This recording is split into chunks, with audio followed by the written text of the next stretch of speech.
Off. So I'll actually stream to YouTube this time. Still, wait, there we go.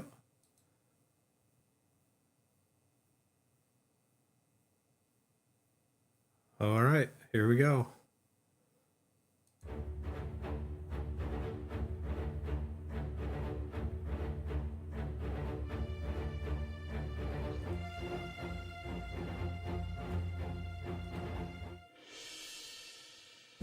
It is live. I see it. On YouTube too? I'm looking. I'm looking. We're live on YouTube as well. Hey, better internet.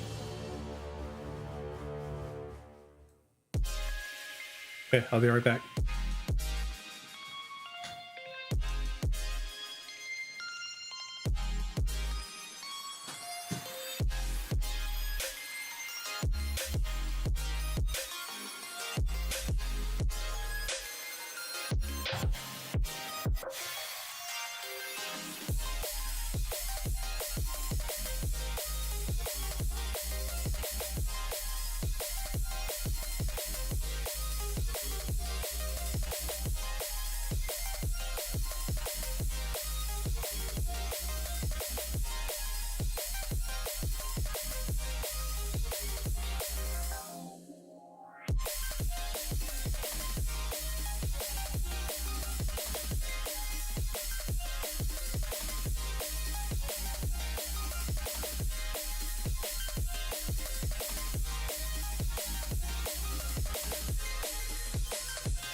All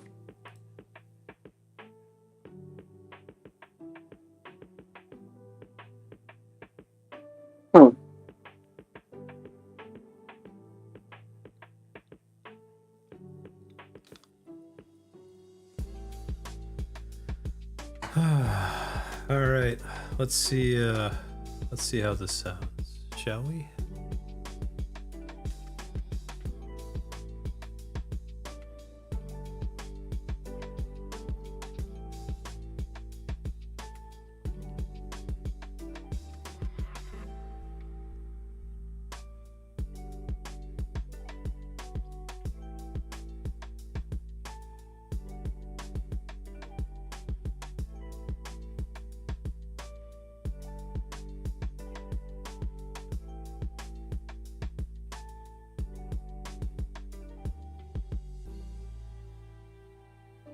Sounds fine. I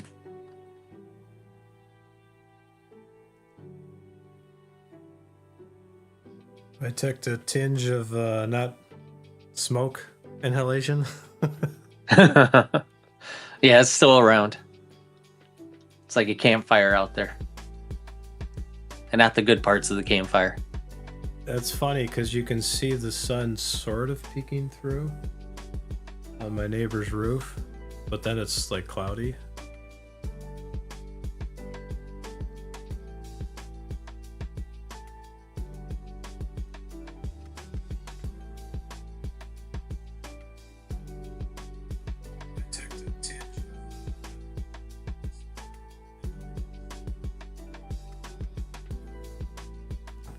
I can't believe it's larger than the state of Florida now. That's a lot. Yeah. I mean, think California goes through this like every year.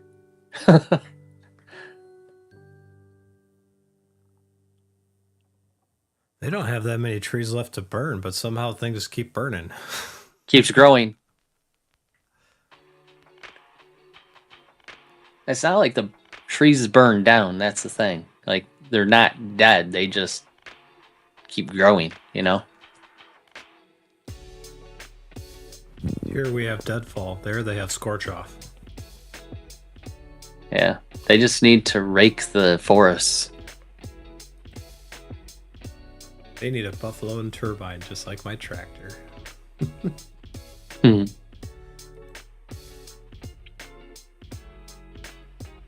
So Rumble wants us to stream an hour a day.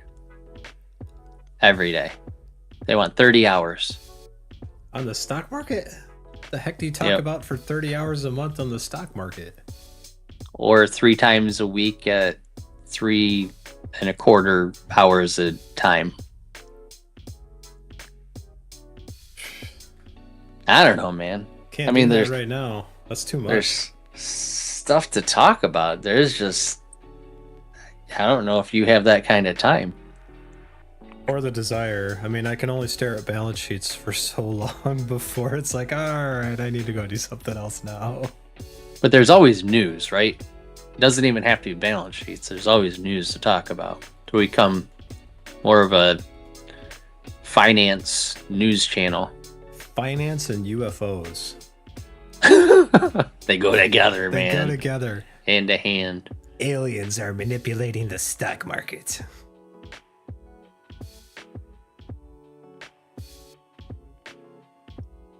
No, they're still not. Still not there yet. Well, I've been looking at the requirements for them keep changing as they evolve. But like, we still can't get past the biggest one, which is the 30 hours of streaming and the 500 hours of watch time. Like that'll come, but the 30 hours of streaming is the biggest one. I could do that if the county decided to bite the bullet. It probably would just be an hour talking about whatever the investments are, what's happening for the day. Yeah. What's happening in the Strait of Hormuz and all that stuff. Because I do that stuff, but it's just usually articles while I'm working on something else. I read it and somebody calls, look at them, come back, do that kind of thing. You know what the alternative is? What's the alternative? Do a 7.5 hour stream every Friday.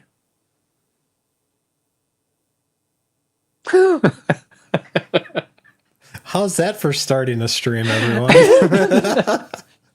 Let's hear Brian and Tom talk for 8 hours straight. Let's just go on forever and ever. It's a full day. And today we're going to look at Intel's stock balance sheet for 9 hours. It's a day's work right there. 8 hours, you know. Oh, we get 30 minutes for lunch, right? Oh, so my Lord. 7.5. That would be like the Dry Eyes commercial guy goes to college university and teaches math. No, we're not doing it. Maybe, I don't know. Rumble's got some interesting requirements for this whole creator process. And one of them, for those of you joining us. Are we live? Yeah, we're live. It's been 10 minutes. Is the timer done? Timer's done. We are live. Welcome back, everyone. Yeah. They've been, they want us to stream for an hour every day. Well, more specifically, 30 hours a month. I don't know how we do that. I guess maybe that's why that other channel that we rated 2 weeks ago, they had this, like, I thought it was live. So we're like, hey, we're rating you. Oh, it's great. And then we find out it's like this thing on a loop. They're live, but it's not actually live. It's just this recording that they just keep looping. I can't imagine that that's technically the 30 hour. I mean, sure, it probably would pass their screens, but I don't think that's actually what's going on there. So, but I think they have some sort of verbiage in there that says that you can't reuse content as live, which, they're doing it. I mean, it has to become a VOD, right? After you've live stream it. But what they're doing is they live stream it, and then they take the VOD and put it back into OBS and play it as a live. Rum's down to 5 something. They are down to 5 something. That's why I'm looking at them. Time for me to buy more. Yeah, I'm looking at them. I'm looking at, so today we have a couple different stocks that I want to take a look at. And in fact, since I know that the stream is going well, I'm not going to distort our numbers. I'm going to kick myself out of the stream. Oh no, they're back up to 580. Got to get them quick. Let's look at their earning release here. So today we've got 51 months of investments that we're doing. And if you take a look at our account, and I'm probably going to show this a few times so that way people joining and leaving can see where we're at. Over 2 years, we've gained 234-ish%. It's been down this week, which we've been talking about this for quite a while. So performance. This is the thing that frustrates me about social media. Everybody's always talking about the next hype stock, the next, you're going to make 10,000%. And nobody ever does. Welcome, Spartacus from Portugal. Oh, that's right. I don't have YouTube chat up. So he's back. Welcome, Spartacus. The rate of return we're getting is about 19%, excluding dividend checks per year annualized. We are far above the normal metrics of the portfolio. It's a small portfolio. It's about 160,000, but of that, 1/3 of it is just pure gains. And we got another pay raise. Check this out. It's another 20 some odd cents. It keeps going up. I like that. It's not enough to really do much, but hey, it's 20 rides on Sandy Admire. Yeah, that's where I'm kind of thinking, yeah, it's not up a lot, but we used to make fun of the overall portfolio by how much the dividend check was in total. Right. It wasn't much. It was like $1, $2. Now we're making fun of the pay raises in the same way. Let's take that out 5 more years and see how that pans out. That's encouraging. So Again, we've done very well. compounding interest is a real thing, and it is powerful. It's a good thing. We're doing well. I need to do the politician thing with the hand when they do the compounding interest. You mean like Ross Perot when he talks about the crazy person in your basement? No, Ross Perot didn't do, but like Gavin Newsom and Obama, and they all do the fist with a thumb. They do that? Yeah, watch them when they talk, when they're making a point. When they switch to the fist with a thumb, I tune out. It's like, oh, okay, they're going to talking points now. Is that? I think I've seen Hillary Clinton do that. Now, Hillary Clinton does it. Yep. What does that mean? Like she's squishing them? Like when you're looking through a camera and you're like, I'm squishing your face. Like what does that actually mean? Like Crushing your head. Is that an authoritarian thing, or like I'm making a point and you will making a point? Yeah. Like pointed, I don't know. It's some, I don't know who started it, but it's like a politician thing to do now. What does the Trump accordion mean then? That's just his way of like squishing people. Nah, I think he talks with his hands. I'm gonna get everybody together. Yeah, they're not together, so I have to keep hurting them over and over and over again. Which is completely different than like Graham Stephan, who does it to keep people occupied and watching. I saw a couple episodes of Graham doing that, and he explained it once. It's like the funny cat videos and all that is just to get you people to pay attention, right? Because social media sometimes sucks. He says, "Here's a picture of a cute cat, and it's like a cute little bat or something." Something different.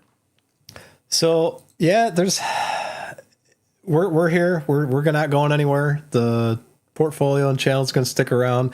Not sure about the 30-hour a month requirement, at least right now. If we can get this, we've got a nice little site where you can get direct access to some of the research that we're doing for the stock purchases that we do to get those level of returns. And Brian's not done with it yet. This isn't a public domain, but this is we're going to have a site that you can join to like do some research forum-based stuff with us. And then eventually there will be training materials in there to help explain to people, look, in almost an Investopedia, Tom and Brian style, on like what some of these things actually mean, so they can help you along your path. So, yep, I'll put that in the description. There's still a lot of things to do in it as far as getting the website to look pretty and do what we want it to do, but it's up, it's ready. We're getting there. It's finally usable. I'll put it that way. It's usable. And so now Tom and I need to get into the habit of going into that and putting all the stuff that we talk about and all the links that we put into dividend dues and all that stuff into there, so that you have a way to look at all that. We'll get there. If we've got some plans that if the channel works out, we'll be able to do the 30 hours a month. Not a big deal. If it doesn't, it takes a long time. It might be a while before we get to that. But as far as like the portfolio and us doing the investments, that's not going to stop. I kind of have to do it. So we'll still be here doing this. But we're just learning this whole like, hey, if you're a creator, you have to follow these guidelines. It kind of reminds me of Bill Watterson. He wrote Calvin and Hobbes. He was complaining about all the requirements he had to be on the Sunday newspaper. Like the photos have to be a certain size. They all have to be a certain way. And he lamented that was very restrictive of his creative capacity. My only concern with doing this is not that we can't do it. It's that those returns that you saw, that's real money. Like that's real returns. And that's way above an index fund. Way above it. We've done it for 4 years in a row.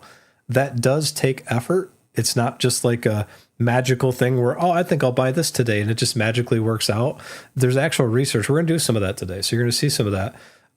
But if we have to do these other things, my only concern is it's going to take away from what makes us good at what we do. So hopefully not. Hopefully we'll still see some pretty good performance. So today I want to look at some stocks. We're going to do a stock screener, and then I want to talk about a few things that are trending in the market and in the news outside of Iran. Iran's been Well, that is the big news, though, right? yeah, Iran. it is the big news. Iran has they started attacking like neighboring countries in either an act of desperation or like just trying to wait out for midterms or the election cycle, which I think that's actually what they're doing.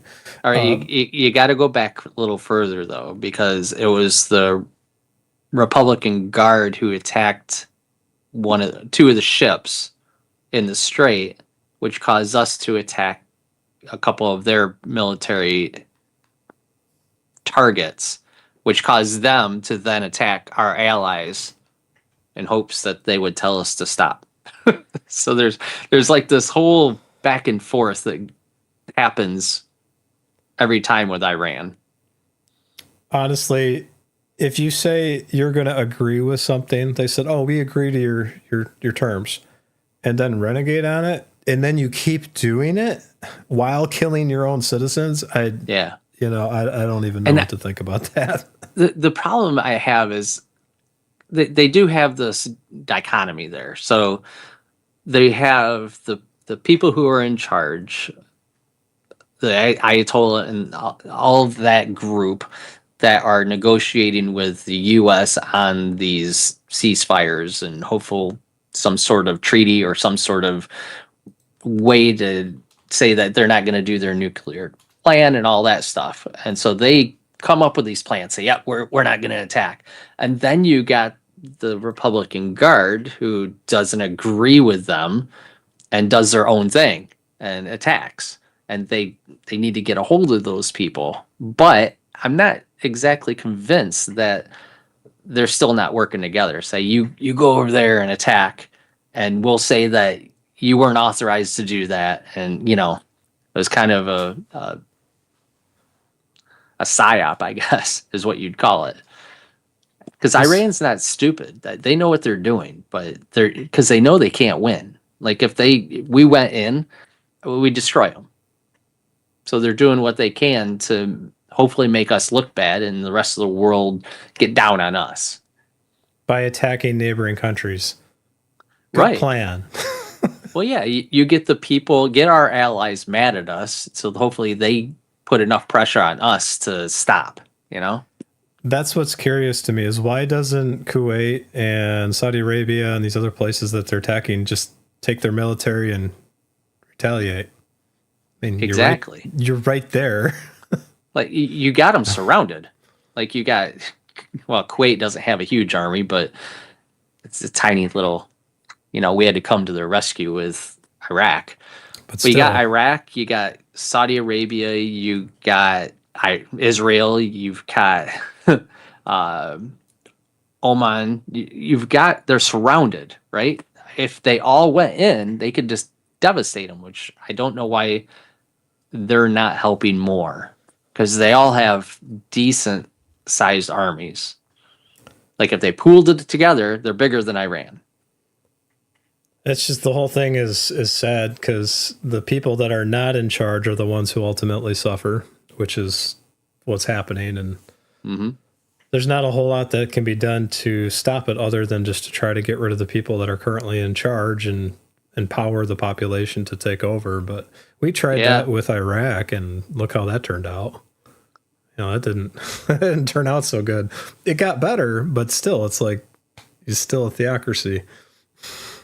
Right. And they still do have a stranglehold on the oil production, which initially equates to gasoline prices. And Spartacus makes a good point that they're already making a profit. Just look at the prices here. Gasoline is already top €2, and diesel is at 2.1 euros per liter. He's talking Portugal. And it's gone down a little bit here, which is good because of our production, and we're releasing reserves of our own oil to offset that cost. But they're right, 20% of the world's oil that goes through there, that makes a damage, that makes a hit, and they know it.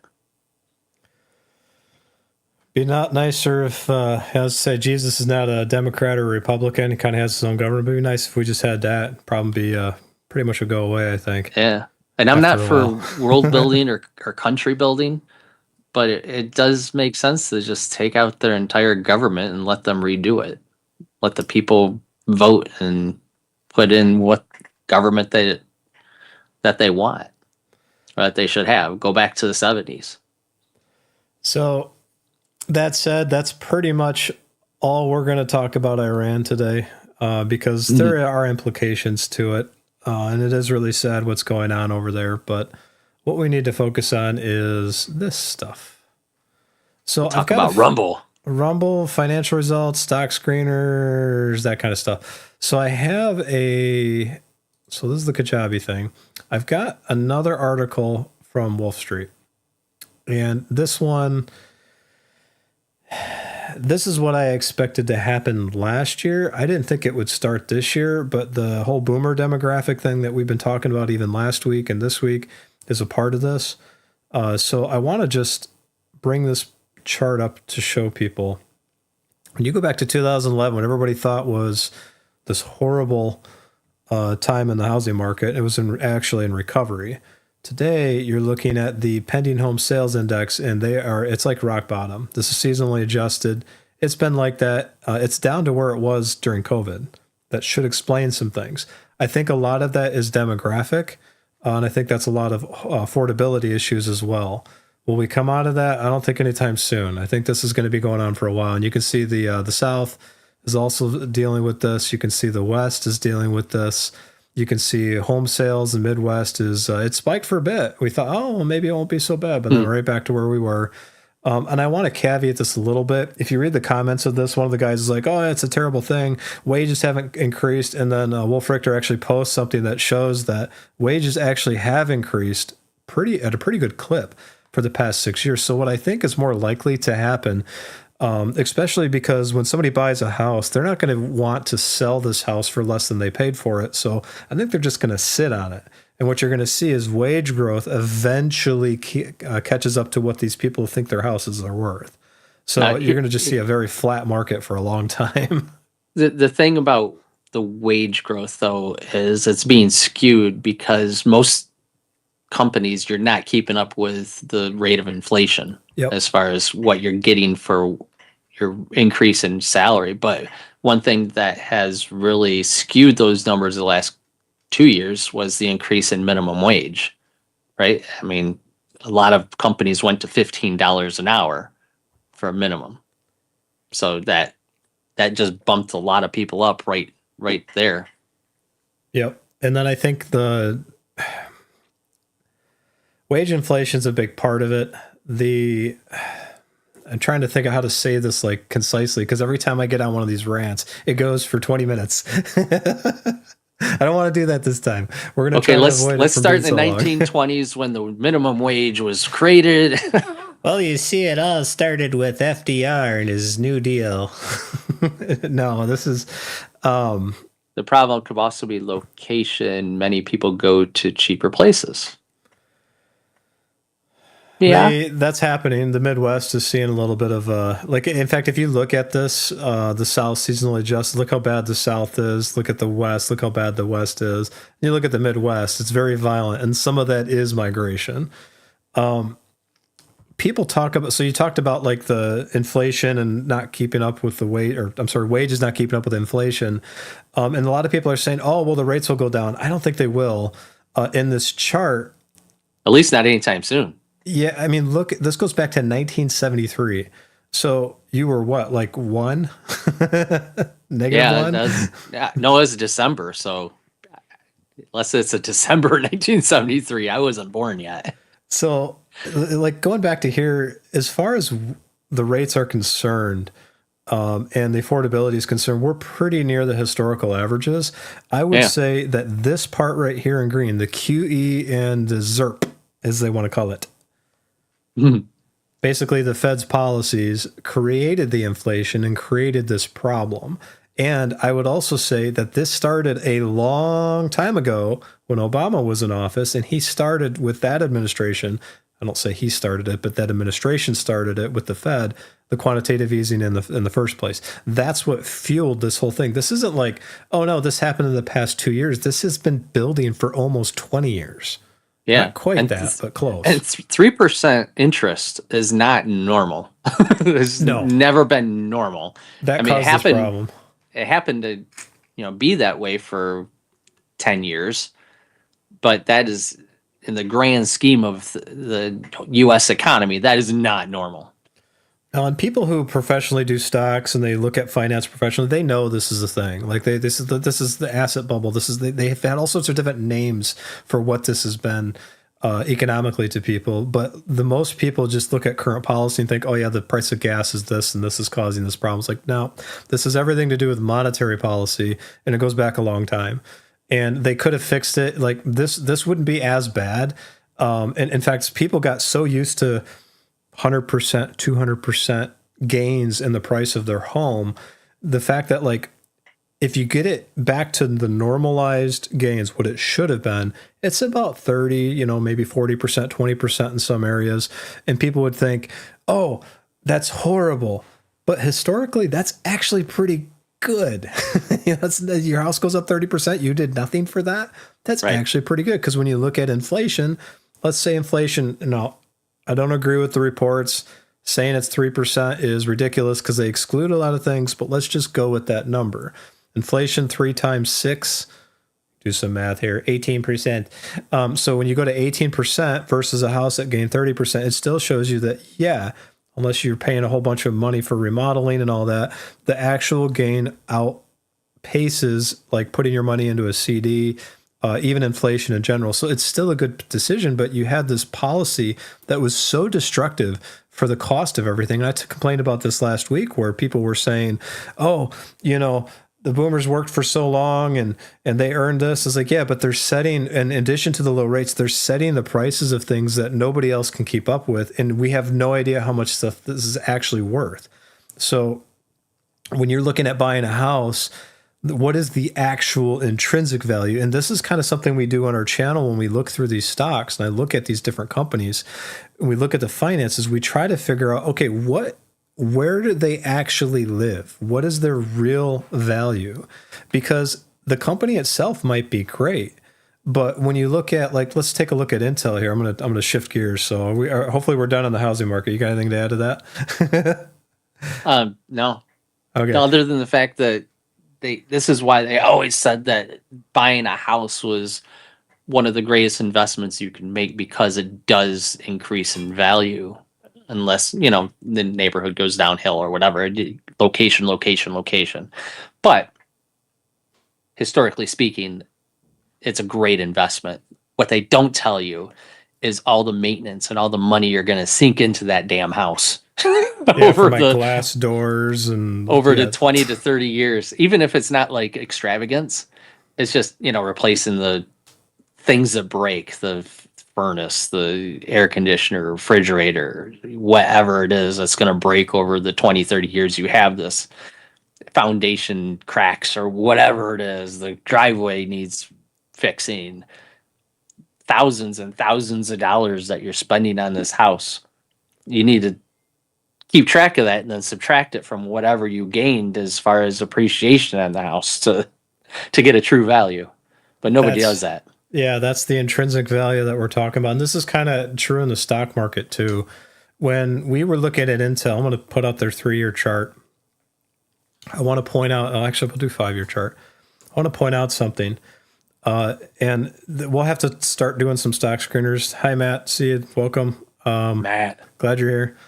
The low that they were trading, we're pretty close to buying them at their low. And this is one of 6 or 7 examples we have now over the course of 4 years where we show people this is how this works. This is what we did. This is what we were looking at. Indoor car wash. Yes, I have one of those. How'd you know about that? He does. I do have one. It's a hot water one too. So 920 euros is $1,052.11. So, because Spartacus said, for example, in Lisbon, it is terrible to live on a minimum wage of 920 euros when a T0 is 800 euros. I'm not sure what a T0 is, but It's the Tesla Roadster. It's the first iteration. the first one, the T0. I think that's I think that's the pay scales. Like the government's got all these different pay scales. Spartacus, correct me if I'm wrong. I think that's what that is. That would make sense.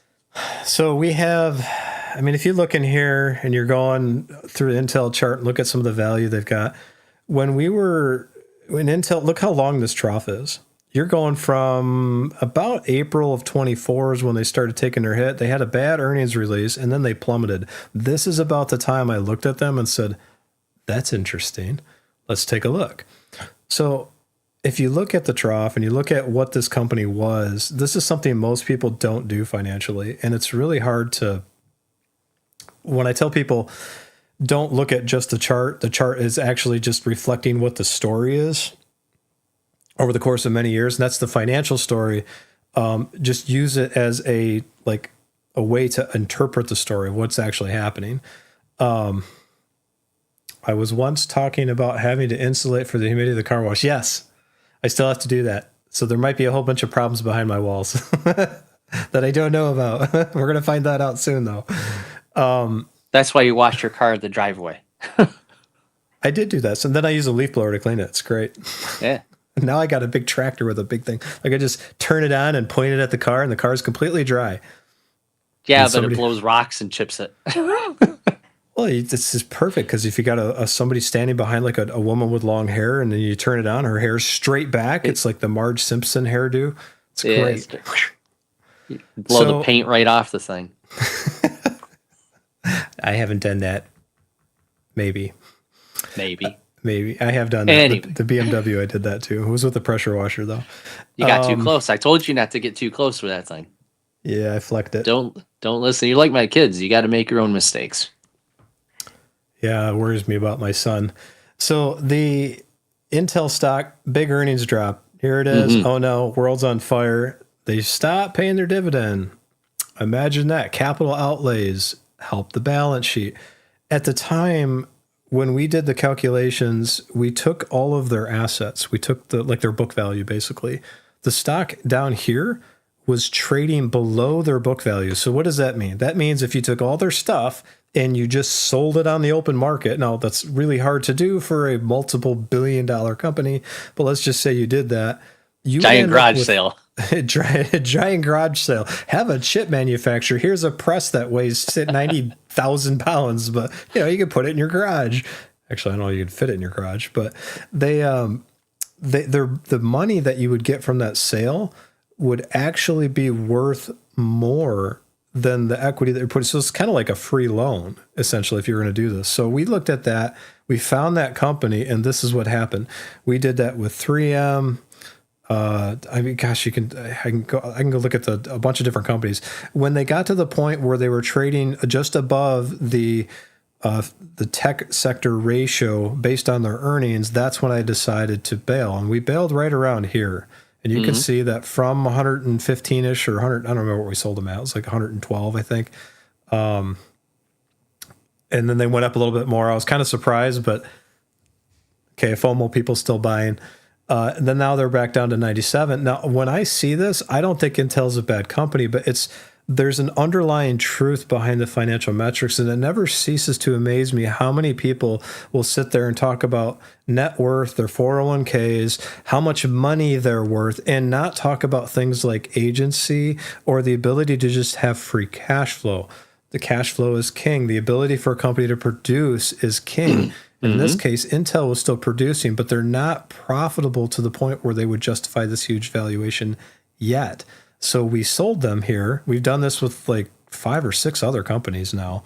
And now they're coming back down. Now, to me, this is an opportunity. There's a big point that you're missing, though. When they were down to $20 a share, we knew, because we had kind of an inside scoop because we're IT guys. We understand the industry, right? No, we're just really smart. We know everything. No, well, yeah, we do. We know everything. Intel, despite its misgivings, despite its losing money, despite the drop off in share price, still made a product that other companies needed. And we understood that if they could get Foundry off the ground and people actually would start using it, this company would become way more valuable again. And it took till January before everybody else figured out, oh, yeah, they still design good chips. They still do the things that they used to do. But now, oh, Meta wants to use their foundry. Who else? Nvidia, buzzword. They want to use their foundry. Oh, well, AI. They can make AI chips. Who knew they could make AI chips? Well, we did. So it took months before the rest of the world decided that we were right and figured out what we already knew. This is the hard part of social media is this stuff takes time, right? And when you're looking at stocks and you're looking on social media or even in the news, you go to Motley Fool, Seeking Alpha, Bloomberg, you can any one of them. It's not the media place's fault per se, because nobody clicks on the boring stuff like, oh, this is their intrinsic value. Nobody cares about that. They just want the next, like, tell me, example, I remember Kathy used to tell me at our old job was like, Tom, nobody cares how it works. They just want to know that it works and that you can do it. And that's it. Like, they don't explain it to them. It's like, well, you know, if you want that next level of return, you need to know what that is. This is so like, okay, fine. If you don't want to know it, there's no free lunch is what I'm trying to get at. But a lot of people want that. So here we are. And for those of you that are with us doing this, thank you. You're going to see some of the mistakes that we make. And I want you to learn from those as well. Pit us against your financial advisor. If you got one, if you don't, you should probably get one. And then just kind of move along with us, follow along with us. Because some of these moves that we make, in fact, I'm going to go back to our portfolio, the stocks themselves are in it. The fluctuations are pretty wild. For example, I'm still... Should I sell 3M? Should I not sell 3M? But look at the gains. This was up over 500%. 3M went up to 120, went back down. Like they go way up, way down, way up. It's pretty consistent, but it's not a today it does this, tomorrow it does this. It's over 3 to 6 months. You see these quarterly swings. And it's unfortunate we bought 3M way back when the portfolio was small. So at the time, 2,400 was a pretty big percentage of our portfolio, but it went up and we couldn't buy more. Right, because the weighting was too heavy. Yeah, now we're looking at 7,000 or 8,000 for a good stock to be at the height of our buying power. So that's where this research comes in. That's where we try to do these things to try to figure out, all right, how do we make the most of this number?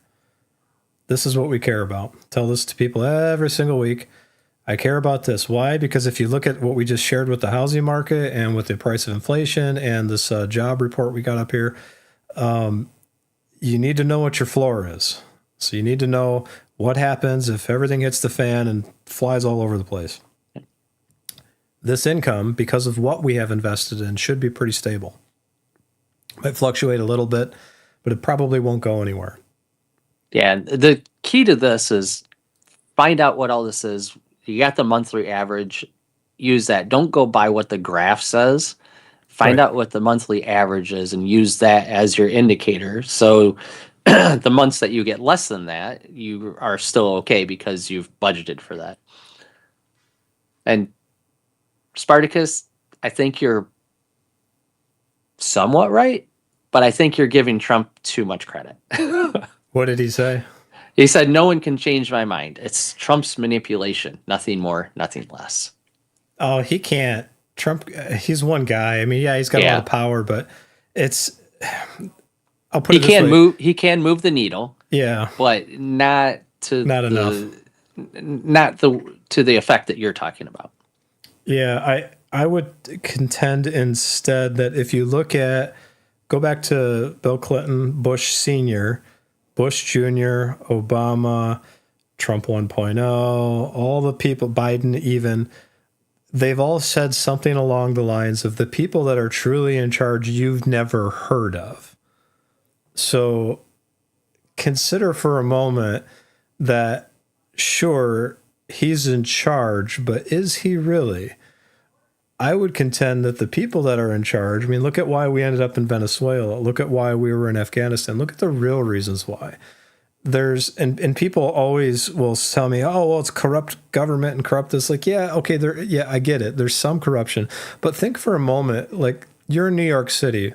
Let's say you live there. Let's say all of a sudden oil shipments stop completely. No logistics, no trucks coming and going for 2 weeks. What would happen to New York City? What would happen to life as we know it?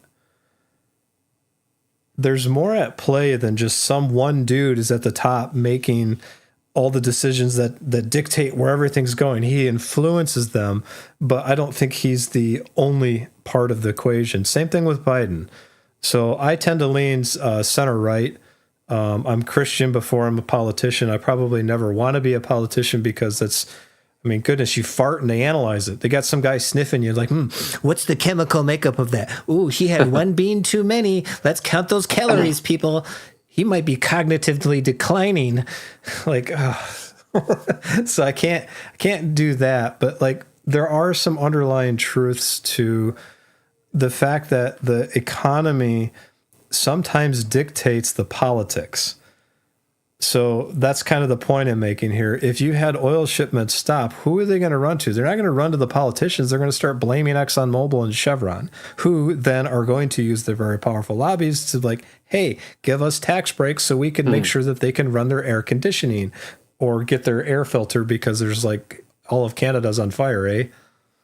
Man, that's scary. It's like it's very it's not cloudy, but I kind of have my back window open. You can kind of see the front of the yard a little bit, but it's it's smoke. It's smoke. Like you can if you're on the northeast side of the United States, man, you can see it. Like the whole state's having a campfire. Yeah, it's not good. It smells like it too. So Matt has a comment. I was wondering about companies like ABB, MOGA, and Rock. ABV, isn't that ABV? ABB? No abs. There's no abs. I think you meant ABBV, right? Is that what you meant, Matt? No, Tom. I meant abs. I meant the Bowflex. Great investment. No, so MOG. It's Mocha's competition. Moga. It's MAGA. No, there's no MOG.A. You must be talking about MOG/A. Moog. That's probably it. That's so the A dictates the type of share that is. That's a whole different conversation. There's preferred shares, common shares, convertible shares, non-convertible shares, special bonds, yeah, share buybacks, which is like tax-free gains. Boy, you're buying a rocket here. Looks like it's running out of steam though. We can take a look at this one for a little bit. But the thing I want to take a look at first is the stocks that I've been looking at. And ROK is the last one he had. Rockwell Automation. We know these guys. Mm-hmm. They don't automate rocks, in case you're wondering. Oh. They use AI to manipulate rocks. Mm-hmm. Yeah, we can look at this one too. That one would be okay. I think as far as like the account goes, what I'm trying to look for this month is we want a good value mismatch. I want something that is beat up's got the narrative against them, that has good income and a good product. And this might still surprise people, but I am leaning towards, again, Campbell's Soup, still waiting, and PayPal. I would do Comcast because they're so. Would I normally play into such a giant sector like this? Not in a bullish economic situation. The inflation measures that we've been seeing with the Fed policy finally, like now they're doing stealth dark horse quantitative easing behind the scenes. I think economically, eventually what we said, just like with Intel, the fundamentals do matter, and eventually the narrative will match that, and you'll see this. Like we've been seeing IBM as an example. Here's a good here. I can pull this article up. We can talk about this because it relates. $68 Well, I was just billion. going to say, why not IBM? Yeah, $68 billion wiped off of the IBM because of their earnings forecast. This is their guidance. This wasn't like, hey, this actually happened. This is like, this is what we think is going to happen. Because they reported that, almost $70 billion just gone in one day. And I've got, I don't know, 23,000 or something like that in IBM. So a good company. But this has nothing to do with the actual earnings. It's just everything to do with what people thought, what they think is going to happen. So when you're looking at this stuff, eventually the fundamentals will match the narrative. And that's kind of what we're trying to look for this month. We're trying to find something that's the narrative doesn't match what the company's actually doing. And right now for me, it's the PayPals, the Comcast of the world. And I want to look at IBM a little bit. But Brian, if you want to read this a little bit for everybody, I think let me post this in chat. That way you can see it. Everybody can see it, and Brian can get his cool, sexy Barry White voice and tell everybody how amazing of a narrative he is. But like they can see what's actually going on here. And then what we can do after this is we can take a look at IBM specifically on what their earnings show from historical quarterly reports. Because when you go into the market here and you actually look at IBM, I don't know if I pulled it up on this portfolio. I did not, so let's pull them up. The narrative is historical here. So if you want to see what's actually currently happening, you actually have to go to the investor report. You have to pull up the investor relations. You have to pull up the 10Q and all the things like that. But I want to show you how much the stock moves based on news that doesn't show up in the report. So here you go. With the news, I also think that we should start looking at defense contractors again, more specifically those who build tanks and rockets and bombs, because we are expending a lot of our inventory on the Iraq war or Iran war. You just went back in time 20 years. I know. It's going to need to be replaced, right? They're going to have to rebuild those. My whole life, we've been over there. It just never ends. It just rotates between countries. It's kind of like small government. Same people, just different position. They just rotate. Yeah. IBM is on track for its biggest share price slump on record after warning that AI is eating into its business. Its business part of it is AI. More than 68 billion was wiped off. 50 billion euros for our friends over in Portugal was wiped off the company's value at the start of trading on Tuesday after the company said customers were plowing money into the AI boom rather than its products. If sustained until the close of trade, the plunge of more than 25% in IBM's share price would be its biggest single-day drop on record, 25 points, dating back to 1968. It joined the New York Stock Exchange in 1915. Think about that. Man. That's a long time. It's funny because these are the guys that were on Jeopardy with Watson before AI was even really a thing. Like they kind of started the whole, and now AI is like eating into their valuation, which is fascinating. Okay. And Watson hasn't gone anywhere. I mean, they still have commercials with Watson and big contracts, right? It's still a large data model, AI trained system that people use for large data, big data. Speaking of big data, what I'm waiting for is AI to jump onto your Samsung TV and you're watching this commercial and IBM Watson comes up and says, your cholesterol is a little high. You really should stop eating those jelly beans. You're like, what the? Seriously? To get weirded out, walk out of the room, and then all of a sudden Alexa's like, that AI is correct. You need to lay off the jelly beans. It's like, you can turn that one off, and then you go to your car, and your car's like, your cortisol levels are high now. I'm sorry, you're not allowed to drive because your stress levels are too high. That's where Alexa, we're going, man. I'm going to order you more lettuce. Not for your guinea pig either. Not for your guinea pig. actually eat lettuce or Oh. anything else. Thank you, Software Alexa. running on server. See? Go away now. It's real. I said the name. She doesn't eat lettuce. That's hilarious. Is that what she said? She said, I appreciate the thought, but I don't actually eat lettuce or anything else. I'm just software running on servers. Maybe you meant to order more lettuce for yourself. I can help you find some great options if you'd like. You're going to get this automatic order and your wife's going to be like, good job, Brian. I knew you, because she's, a nutritionist, right? You're just like, I didn't think you were don't taking call her me nutritionist. seriously. She's a registered dietitian. Oh, Get it right. Okay. That is a big difference, but she will be proud of you, right? She would. I didn't think you took me seriously, but this is a great step forward. Except for the fact that there's like this brain-eating bacteria or something in the lettuce right now from human feces. Yeah. Yeah. Taco Bell, I think, were they the first ones that? Where did that start? Does anybody know where that started? No, they haven't figured it out yet. Where it's coming from, or like which producers of the lettuce and salads and stuff that it's coming from. All they know is that it's widespread and there's a lot of this bacteria. It's crazy. Everybody knows it came from Wuhan. And it only comes from human feces.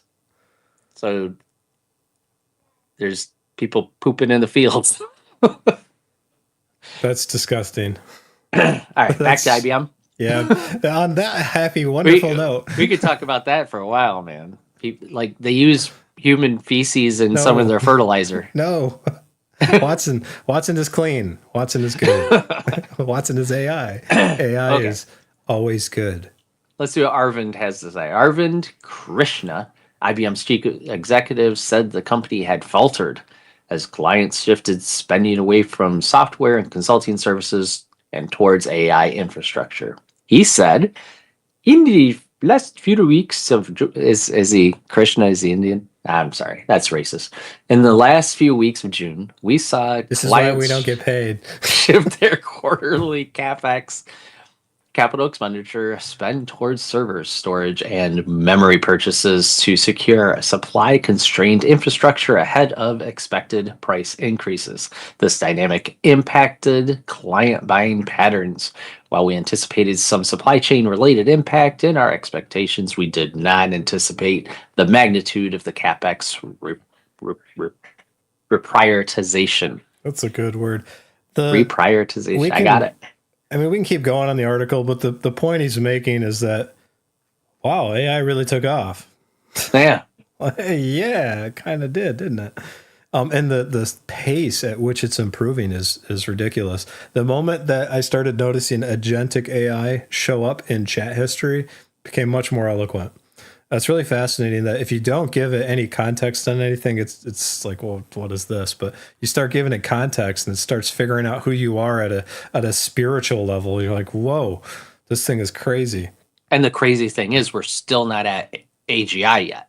No, we're not. It's a version of it. They're getting there, but they're talking like 2028 to 2030, we'll have full AGI.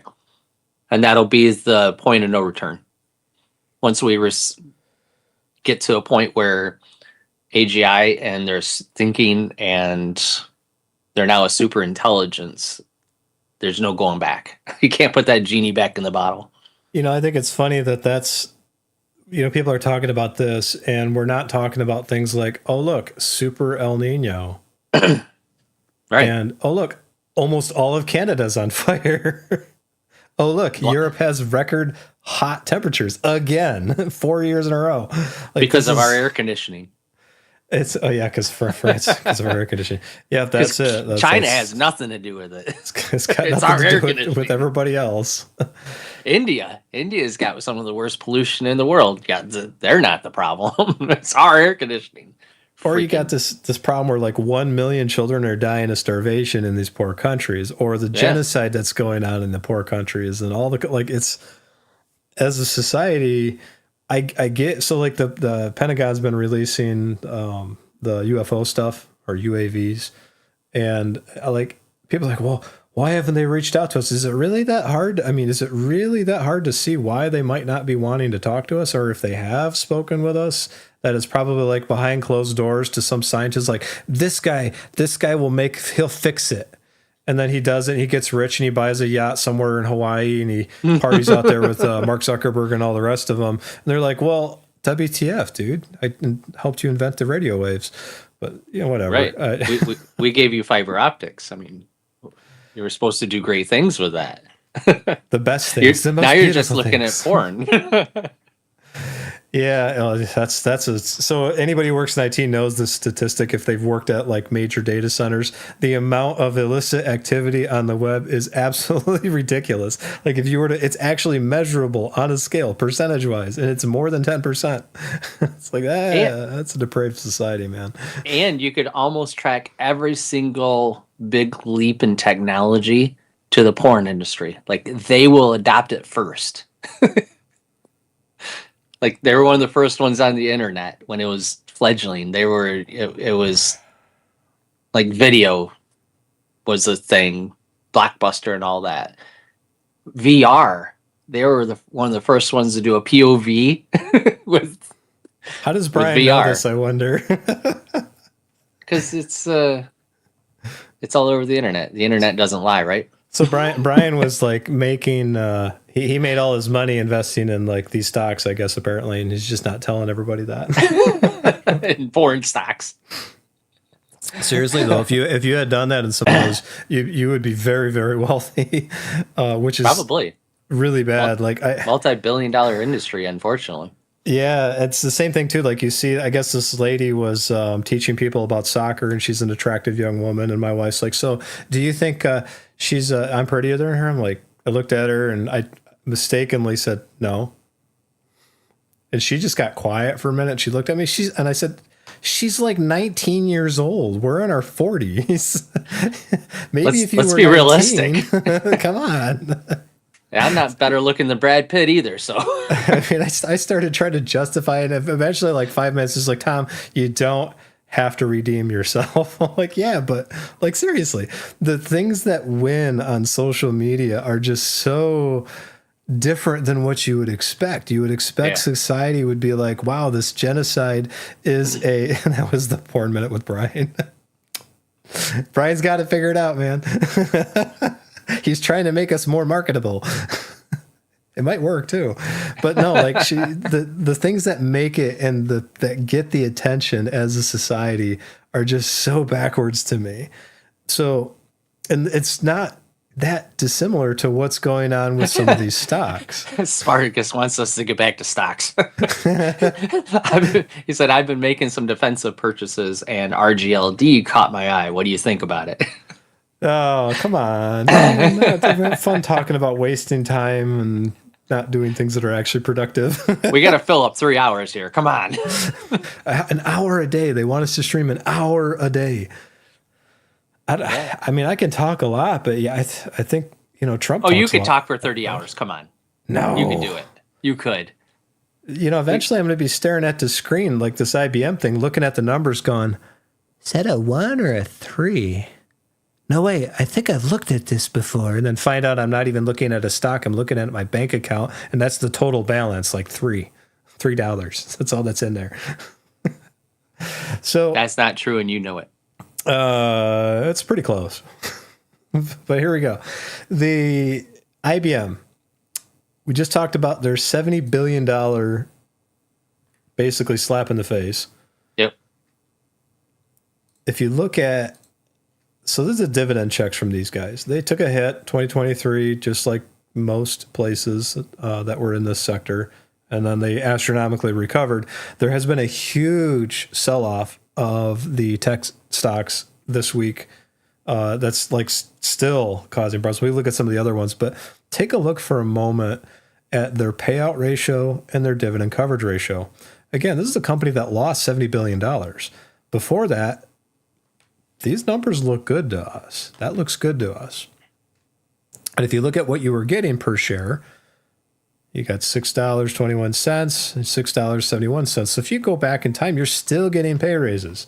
So there's a little bit more behind it than just like, oh no, this company is going away permanently. They're not. And in fact, even if you look at their historical earnings and you go to the estimated earnings and the actual earnings, The only time that they had a problem is right now when they didn't quite meet the expectations. Think about what that means from a job standpoint. We expect great things from you. Oh, yes, I'll do it, sir. Thank you, sir. And then like next quarter, like, well, I still made $16 billion. In fact, Yeah, let's go but look you at that. missed our expectation by 9 cents.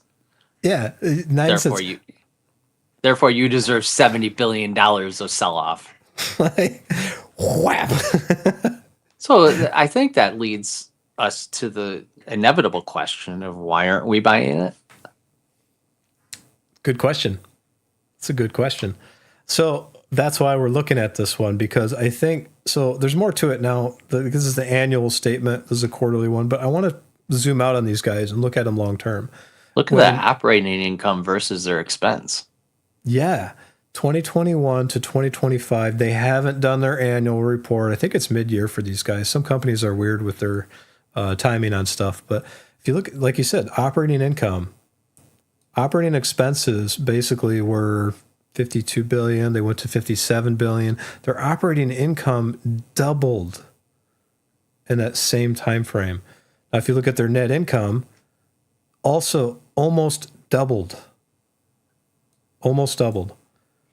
Yet somehow somebody says, and the stock drops billions.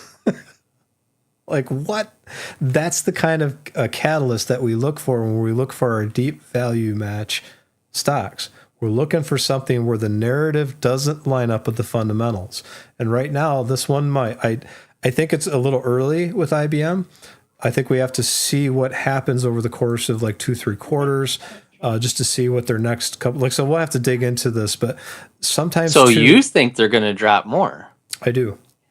Because of market sentiment and also because of macroeconomics. We've got this Iran conflict. We're escorting ships through there, but there's this backlog that's going to start actually hitting the companies and the prices that everybody pays for stuff. We've got the housing market that's super low. We've got boomer demographics. We've got the job issue, which actually we should probably talk about that. Let's go look at that. And then we'll do some stock screener here. Yeah, I talked about the five major religions. That was basically saying Christianity's right, so I'll talk about that later. America has a jobs problem, and it's not about AI. So this kind of ties into why I think it might be too soon. And it's not just with IBM. It's a lot of ones that you're going to have to look at the market overall. And like I said, we've been preparing for a 40% crash for a while. Is it going to happen? I don't have that crystal ball. I hope it doesn't, honestly, but because there's people that suffer from that. But here we have a jobs problem. It's not about AI. We're training people for the wrong kind of work, a Washington Post analysis suggests. Some of the article, and there was one that I think we talked about, was it about 2 weeks ago now, where the labor participation rate is the lowest it's ever been. Like, people are just not working anymore. Right. It's not just boomers. It's every generation. Right. And well, there's Generation Xers who did well in the stock market. I mean, we lived through one of the greatest stock markets in history, right? No matter what you put your money in, you made money. So people are looking at their investments and thought, well, crap, I got a lot of money. I could retire. So there's some of that going on. Then there's the Generation Y and Z who aren't going to work because why? And they're living in their parents' basement. So, there's a lot of reasons. Y and Z? Why? Yeah. Oh, I see what you did. I see what you did there. So, I mean, there's a lot of reasons for it. But again, it equals the lowest job force that we've ever had. Man, can this site get more ads? Holy cow. They're Matt, everywhere. I don't even have a dog. Whatever. Do you think it's a good idea to buy up Comcast knowing that next year it will split into 2 companies? Absolutely. Yes. In fact, when I put that into AI wants me to buy more, and I can't because we're overweight in this portfolio. I did add to them, or at least I will be adding to them, I think, this month in my personal portfolio. In fact, Matt, I would say sell everything you have and just put it all into Comcast. No. What are you talking about? Watson told me to do it. I just lost $70 billion this week. That's always a good idea. YOLO, Matt. YOLO. Goodness. No, they're going to clip that. And they're going to... Well, this guy said. These guys are idiots. You're going to get us fired from our non-existent job. Watch, it'll be a great idea. Somebody will do it and make millions, and that'll be that. Yeah, it'll be the one time that we're right. So, and then I can say, I told you to do it, man. Yeah. Speaking of, I told you to do it. Remember Intel stock? Let's go back to this article. See? Yeah, let's Intel. I did buy it. Bought it for my daughter. Yeah. She's now worth thousands. Yeah. I said not to. Too high. Price too high. It's too expensive. It's like going to Costco and Idiocracy. I bought it back when it was like 20 or $30. So she did good. Yeah. She just hangs on to it for a long time. It won't matter anyways. Nah. All right. And she will. The jobs problem. This touches on what we've been talking about. I'll let Brian read this because I talk too much. As an analyst at the Wall Street, Brian said to sell everything and put it into porn and Comcast.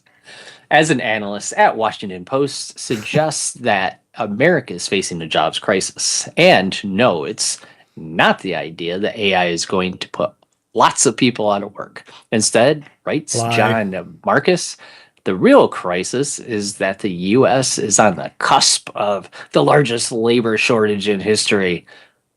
I think that needs like an echo. The largest labor shortage in history. With a guinea pig squeaking in the background. One simple reason is demographics. A protracted decline in birth rates is coinciding with a record wave of retirements, he writes, meaning that the coming years, the U.S. won't have enough people to fill crucial jobs that AI cannot do. Think nurses, doctors, teachers, engineers, pharmacists, mechanics, construction workers, etc., etc., etc., except for the fact that in the next 5 years, they'll be able to do most of those jobs too. This is like Angry Birds here. Let's get going. All of these people who keep society functioning are the very people we're not going to have enough of, says Ron Hetrick of the labor market data company Lightcast. That gets into another aspect of the problem, a mismatch of skills among graduates. College keeps churning out business and finance majors. And IT. And IT and gender studies, while employees scramble for people trained in healthcare, trades, and technical fields. States are racing to respond with tuition incentives, loan help, and new workforce agencies as industries from semiconductors to construction warn of unfilled, well-paying jobs. Read the full blah, blah, blah. Don't need that. Read that. That's how it ends. That's how he ends. Read the full piece here. Here's your full opinion. This is, we're not going to get into the whole, why am I doing this today? Go away. No, this is, this points to the demographic issue I'm talking about, what we've been talking about for a long time. I think this is a little short-sighted because, yes, currently, right now, this very second, that's the problem. But to dismiss AI is a complete oversight on his part because I'm going to say the forecast is 2030 when we really start seeing the jobs that AI is going to take away, start really taking away those jobs. 2030 to 2036. So say in 5 to 10 years. So the only people that will exist are the landowners that have farmland that are now being farmed by drones. Right. Again, you take AI, you put it into robotics. And you mix it all up. All those jobs, you mix it all up, and you stamp it with a B. Put it in the oven. Yeah, never mind. That will be able to take all of our jobs. There will be no job that is safe from AI. None whatsoever. That's a great Terminator thesis there. It is. Only if they decide that we are no longer worth keeping safe, right? Or working with or working for. I mean, that's the doomsday is one side, the utopia of them working with us and regarding us is another, right? Both are equally true. It's Schrodinger's cat. They're both true until one-sided happens. Schrodinger's cat and Schrodinger's stock. Look at Intel's earnings statement. So remember, they went up 500%. And look Did at their they make operating 500%? No. It's so funny because the market wants them to succeed. They're like, yes, bring it on. The moment they show a sign of life, kind of like a desperate teenage boy trying to ask a really cute girl out, like any modest hint of interest, even if it's not a yes, and the kid's going crazy. Like that's kind of what happened here. You're looking at again. It's partly what Spartacus says, because Trump was big on him. Like, we're gonna pay our government thing that we owe them. We're gonna do it. We're gonna make it great. Intel's gonna, they're making things on U.S. soil with U.S. people, so it's great. But also, they were like Ross Perot, not Trump. I don't know. I got to work on my Trump. At the same time, they were undervalued. They were still making money. Like you said, their book value was greater than their stock price. There were a lot of metrics that was pointing they're not where there should be in their stock price. It went to where it should be and beyond. So now it needs to get back to where the stock really should be at. But once their income's not there yet, look at these numbers. I think even beyond the president, one of the big catalysts was NVIDIA saying that they'll use their foundry for their H2 chips or whatever, H1 chips. Yeah, are they on H2? They are, I think, actually now. I think they're actually building. I heard TSMC was building a new facility in London as of like last week. They're like, oh, we're gonna build it out there. And TMC, then, if you want to talk about them, they're just billions of dollars into Arizona to build a facility there. Yep. Billions. Which one do we look at? TSMC. Why am I not getting Taiwan Semiconductor? There it is. TSM. So it's not TSMC. TSM. TSM. I don't know where I get the C from. There's a couple corporation, because there's a difference between one is the tariffs and them having to build here and get around the tariffs that we're putting on chips and chip manufacturers. So there's that reason, but there's also the whole China thing, that if China invades Taiwan, they still have manufacturing outside of Taiwan, and they have multiple headquarters now, so they could just abandon that altogether. And it's crazy. That's still be okay. Yeah, that's crazy. They I was talking to AI about like net worth and what like top 10% do with leverage and debt. And it was saying most of their thesis is grow. Oh crap, survive. Like that's how they do it. Grow. Oh no, we're gonna die. But this is the market's reaction to the supply chain of the oh crap, we need to survive. Right. And the retail investors and the FOMO people are jumping in and jumping out before any of that's actually settled. It costs money to build these facilities. In fact, even if you look at so we were just looking at Intel. I've got TSM pulled up, but back to Intel real quick. They're investing almost $6 billion to expand a manufacturing site in Ireland. Now, if you don't have access to this article, you can go to YouTube. You can click our link down there. We got a discount for you. But this is close that. So basically, like people are overestimating how much money they're going to make and underestimating how much time it actually takes to spin this stuff up. There's a lot of moving parts here. And does that mean Intel's going to probably surpass their current valuation? Yeah, I think they will, but I don't think it's going to be like tomorrow. It certainly doesn't justify a 500% stock gain in 6 months. Like that's crazy. So that's why I bailed. And well, again, people hear this news. They hear that it could represent a huge gain in IBM or Intel's bottom line. We're buying now. Get in early. It's a knee-jerk reaction to any news that comes out. Big time. And Matt says that's why I was thinking about investing into companies that make parts for the robots that will be doing my job soon. And yeah, it is a great idea. We probably should look into that as well. The U.S. robotics. IBM. Dynamics. What's the, help me out? Massachusetts, Boston Dynamics. Oh, I gotta renew the our like. thing again. I forgot. They're not going to show us the values this week. Go back last week. It'll show you last week. Sucker. I gotta fix that again. Like every month. Every month. Yeah, I just been lazy, I guess.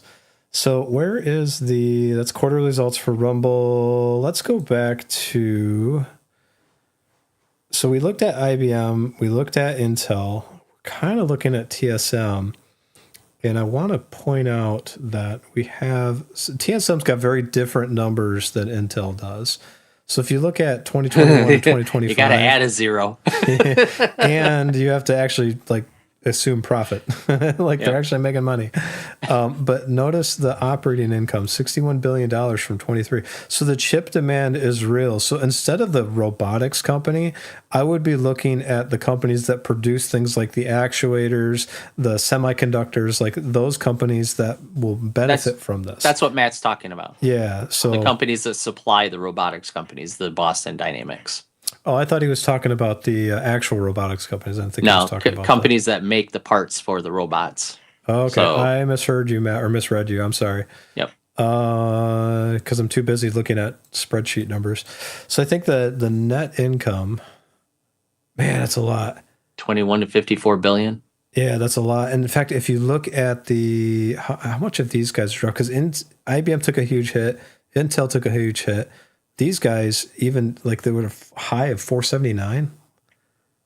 Now they're down to, what are they down to? 399? 327, yeah, wow. 399. That's a kick in the teeth. What about Microsoft? They're still up. ST, Microsoft? No. There we go. Yeah. I know they're a company, but they exist. Yeah. 395 and they're down 20%. 22% year over year. The year. I looked up companies that make actuators. What do you got for us, Matt? We can take a look at those. We had, what was the other one? MOG-AROK. PayPal's one that I want to look at too, so I can close these. Magna and Gentex in Zealand, they make actuators for cars, but yeah, that was Matt commented on that last week. Gentex is one that we could poke at too. I don't remember. What is the one that Spartacus wanted us to look at? He wanted RGLD. RGLD. Rogaine Gold? Royal Gold. That's close. Royal Gold. That's only a Trump hair product company. It's Royal Gold. Precious metals, royalties, and related interests in North America, South and Central America, Europe, and Middle East, Africa, and the Australia Pacific. Ooh. It operates through acquisition and management of stream interests and acquisitions and management of royal interests segments. I still have no idea what these guys do. The company engages in the acquisition of existing stream and royalty interest. What is the existing stream and royalty interest?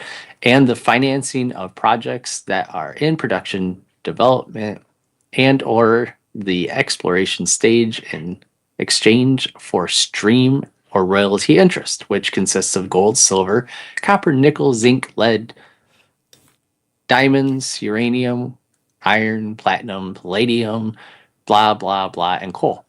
So royalty interests. We're talking precious metals. If you're a rock star and you open up for a big band and you play at a concert and that concert gets played back, you get royalties. It might be pennies on the dollar, but you get royalties for what you do. Royalty interest to me tells me that these guys are heavily connected to very powerful people that are involved in government. That's what that tells me. They'll help you with the production and exploration. In exchange, you're going to give them royalties or stream revenue from said production. Speaking of streams, I don't know why that triggered me, but Netflix admitted that their 300 of their titles use generative AI. To Matt's point about AI taking over your job, in the past year. 300 titles. I wonder which ones. It's like Not My Little Pony. not entirely, but there are aspects within it that has been used. So they financed the mining. Yeah, that's Seems pretty, like it. Yeah. pretty good explanation of it. So Q2 estimate. Miss Oh, that's by all over the 21 place. cents. This makes sense though, because Q3 2025, the tariffs hadn't really totally taken effect yet. There was all these delays and stuff, and now we got Q4 and Q1 2026. Now they are, and you can actually see the physical hit. The other thing I would caution you on is if you've got like mining and real estate companies, be careful with how many cyclical businesses or like energy storage companies that you have in your portfolio. One is okay, two is maybe okay, depending upon your portfolio side. But if you keep pushing that number, it's going to get risky really fast. Like the market cap is okay. This is not a pink sip or OTCBB stock. This is something that's, if you look at their PE ratio, their trailing 12 months earnings, they're pretty low, except for PAS. I don't know who they are. Pan American. Is it Pan Air? Is that the airline company? They just became a silver Pan company. Is it no longer Pan Am? We're Pan American Silver. We just went with what Robert Kiyosaki told everybody to do. Completely changed our business outlook. we sold all our stocks and we bought silver. Sold all our planes too. We sold the Continental, and then they went out of business. I heard Pan Air is going to come back. It's like somebody's buying the name and they're trying to make them come back. Really? Mm-hmm. Okay. That was back when air travel was like the pinnacle. That would be a great marketing campaign. They get Tom Hanks in there, and he's sitting there, just like, nobody flies like Pan Am. Can you imagine that? That'd be great. Well, they'd have to get the girls back too. Like Pan Am had like the hottest flight attendants. There's your porn reference, man. Jeez. Well, I wasn't talking porn, but there's the Mile High Club, right? But it's not, no. See? You did it. You set me on that trail. I did on that it. path. But no, it was. It's like there's like this group of just hot women that go to certain like different positions, right? Different categories. Like it's fun. It used to be flight attendants, and then it went to like sales, right? Because like medical sales, like it's just hot women who were doing medical sales to all these doctors, and then they just move around. Like See, there's always a hot girl profession. This is why the channel does not succeed, Brian, because my daughters are not old enough to actually get people's attention, and we're too darn ugly.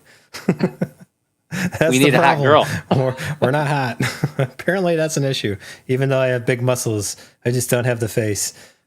Don't have it. I don't know. We could get a third host. Spartacus. The total assets look pretty good. Tripled. Total liabilities, unfortunately, are up by 10 times. So that's not a good thing. Equity and the shares that they have are also up by quite a bit. So you went from 66, I think, million. They're just a growing company. Could be that. They bought a lot of stuff. Yep, could be. Total revenue is only up by 3 times, which kind of coincides with the assets liabilities. The operating expenses doubled. That's a good sign. And the operating income has more than doubled. So there's nothing that stands out to me in this one as like, hey, this is a bad, like this is a value trap or a dividend trap or anything like that. In fact, we should probably go look at those after I look at their cash flow. Also check their stock, see if they're diluting. Let's look at annual here. So that's all quarterly. Let's see what we got for annual. Yep. Okay. Well, now we're on annual. We're going to look at annual. Total assets up by 4 times. Total liabilities. Ooh. Up by a lot. Yeah. 15, 16 times. That's a lot. Shares outstanding up 50%. So that's not great.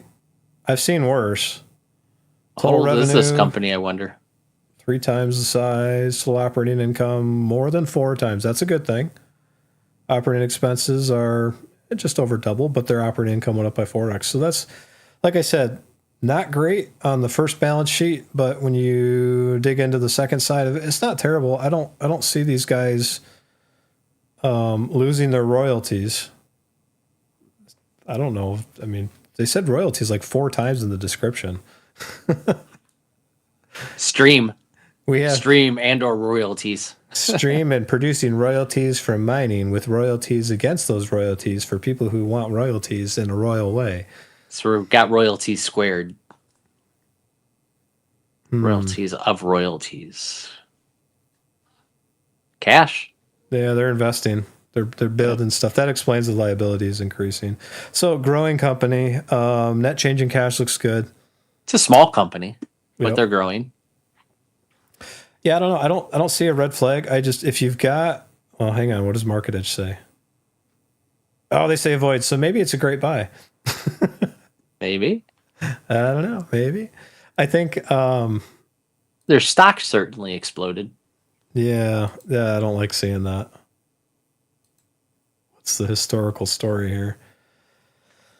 1997. Pretty stable as far as like the chart goes. You can see the recession and some of the oil problems that were going on. It's a very cyclical. In fact, you can see this here. And if you zoom out here and they drop a little bit further, it'll probably look a lot more like what happened in 2015. They're not going anywhere, obviously. But again, big. This looks big today. But if you look here, if I zoom in on this, this looks big too. So I just wouldn't own so many mining related companies in my own portfolio. So not for me, but this is one. I think Spartacus is the first time you sent us something that like I didn't get terrified about.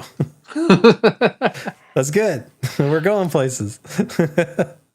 Matt wanted us to look at Gentex, and that's a little bit closer to home for where Brian and I live. So they, I don't need to read the description. They do a lot of stuff, but it's a lot around the automotive and manufacturing industry. So they have a Fun lot fact. of stuff. Gentex was started by 2 Donnelly employees who broke off and started their own competing company. Wow, that must have been hard. Yeah. That must have been hard. Gentex, wow, they're having a bad 5 years. Look at that. And they're an automotive supplier to multiple automotive companies. Mm-hmm. Wow, Yeah, having they're down. bad. Boy, we go back to before the pandemic. We're going to their high in 2018. Look at these splits. Split. Man, they're doing really good. They were. They're For a very long time. limber. Very limber company. They're like a gymnast. A young gymnast. And this justifies. Man, investors are brutal. 0.0000. All right, so what does that mean? That means that their payout ratio and their coverage ratio, ooh, something happened. They got money. What do they have the money for? I do know their plant had a problem recently. They had to publish that they were shut down for a bit, so maybe they need the cash for that. Didn't they have a fire or something? Water got out. Water or something, yeah. Yeah, it flooded the building. But they've got more than one plant, so... Right. Let's look, since we were looking at the annual chart, let's take a look at these guys, their total assets. That's 50% almost, 40% increase. That's pretty good. Liabilities, that's doubled. Okay, that ain't good. Shareholder equity, total equity. Let's look at the shares outstanding. This is a good sign. They've been paying back and buying back some of their shares. Mm-hmm. That's a good corporate strategy to avoid taxes. Mm-hmm. It's just the way the system is. Revenue's Total up. operating income. Okay. Operating, so Little bit. that's scary. I heard there was... Yeah, so I heard that there was a lot of reinvestment going on over there, and I can see it. I can see it. There's a story here. I can see the story. I wonder if their cash flow shows up here. Because if you look at, like, with the dividend payout and the yield shows 360%, and you look at the actual... Where is it? Come on. Depreciation, dividend checks. Why am I not finding We gotta common go down, stock? I think. Yeah. Dividends, there we are. Dividends paid. All right. This comes out of their balance sheet. So when you're looking, when I tell people about dividend checks, this is what happens. If you want a dividend growth company, this is not historically a good one. They were paying $115 million. Now they're down 107, and that's over the course of 5 years. So they've been shrinking your income for a while. And you can also see their net change in cash. They've been bleeding some of that too. But in their defense, the automotive industry has been struggling for a while. They've been retooling. They've been doing electric cars, and sometimes the electric cars don't sell, so they have to write off these huge losses. Kind of like Intel's foundry. Like that's been going on in the automotive industry too, and these guys have been subjected to that same punishment, just in a little bit different way. So Gentex has been diversifying and moving income streams elsewhere. It's kind of like what I'm trying to do with my own company, and that's it speaks well for Gentex that they've been able to maintain course with such a huge, like that's 23% valuation drop in 5 years. That's a big cliff. 21% over 3 years. This year they've started to recover, so that's interesting. Warrants more research as a value mismatch. Not in a bad way, though. Forward PE is pretty low. And check that out, too.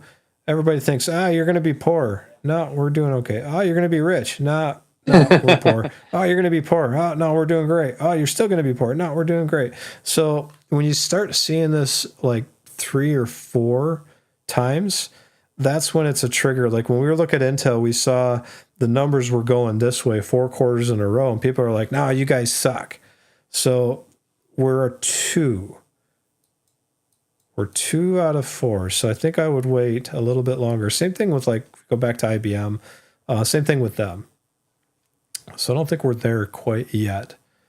But what I would be really interested to see, because they supply the automotive industry, is how this whole solid state battery changes the game with the traditional automotive manufacturing, because retooling all that is going to be really expensive.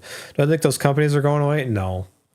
But it's the same argument we had against Tesla, not because of Elon Musk or any of that, just because, well, what happens when all the other automotive companies are like, well, fine, we can do electric cars too. Sure, Tesla does better than most, and their cars are much more well put together in the electric space, but these other places have been around for like a century.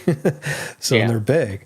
It's the same reason why I kind of steer away from that Doroni Aerospace company, where they're saying, oh, we're going to build this flying vehicles. Okay, cool. But in their, like, the problem with that we highlighted with Tesla is the same problem I would highlight with Doroni. Doroni's talking about like autonomous vehicles. Tesla's got a very good corner on that already. They're talking about drones and battery technology. Tesla does great with battery technology. So where I would be bad on Tesla for the automotive industry was something like flying vehicles. What if Tesla decided to jump in? If they decided to jump in, what is Doroni going to do? Probably get bought out. Right. So that's how they jump in. They buy Doroni and use their patents.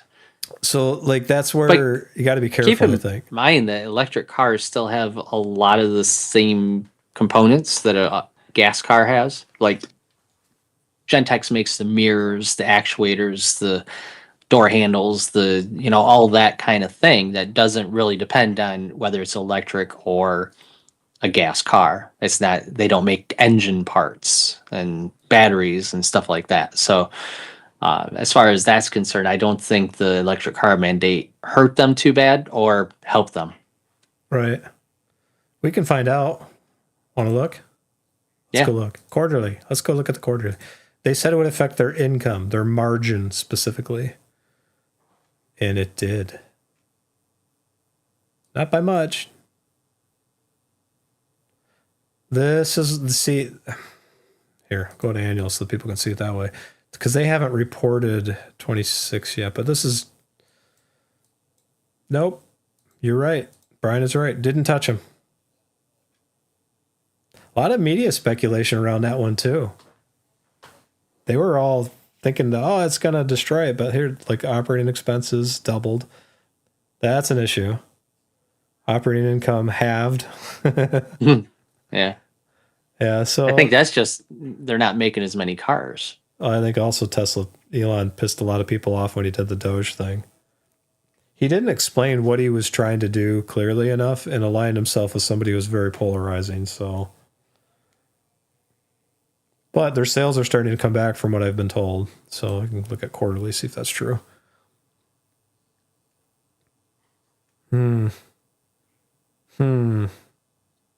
Spartacus, I prefer Nope. Ford in Portugal. I wonder if I'm mistaken. I bought some when it was, oh, you've heard Ford stock. I bought some when it was trending around 6 during the pandemic, and you did pretty well. Ford generally sticks around 11 to $20, but they pay their dividend every time. They do. I mean, you go Let's, back there was a little time there in the early 2000s where they didn't, but yeah, look at man, 98 when Ford was it. Then they split.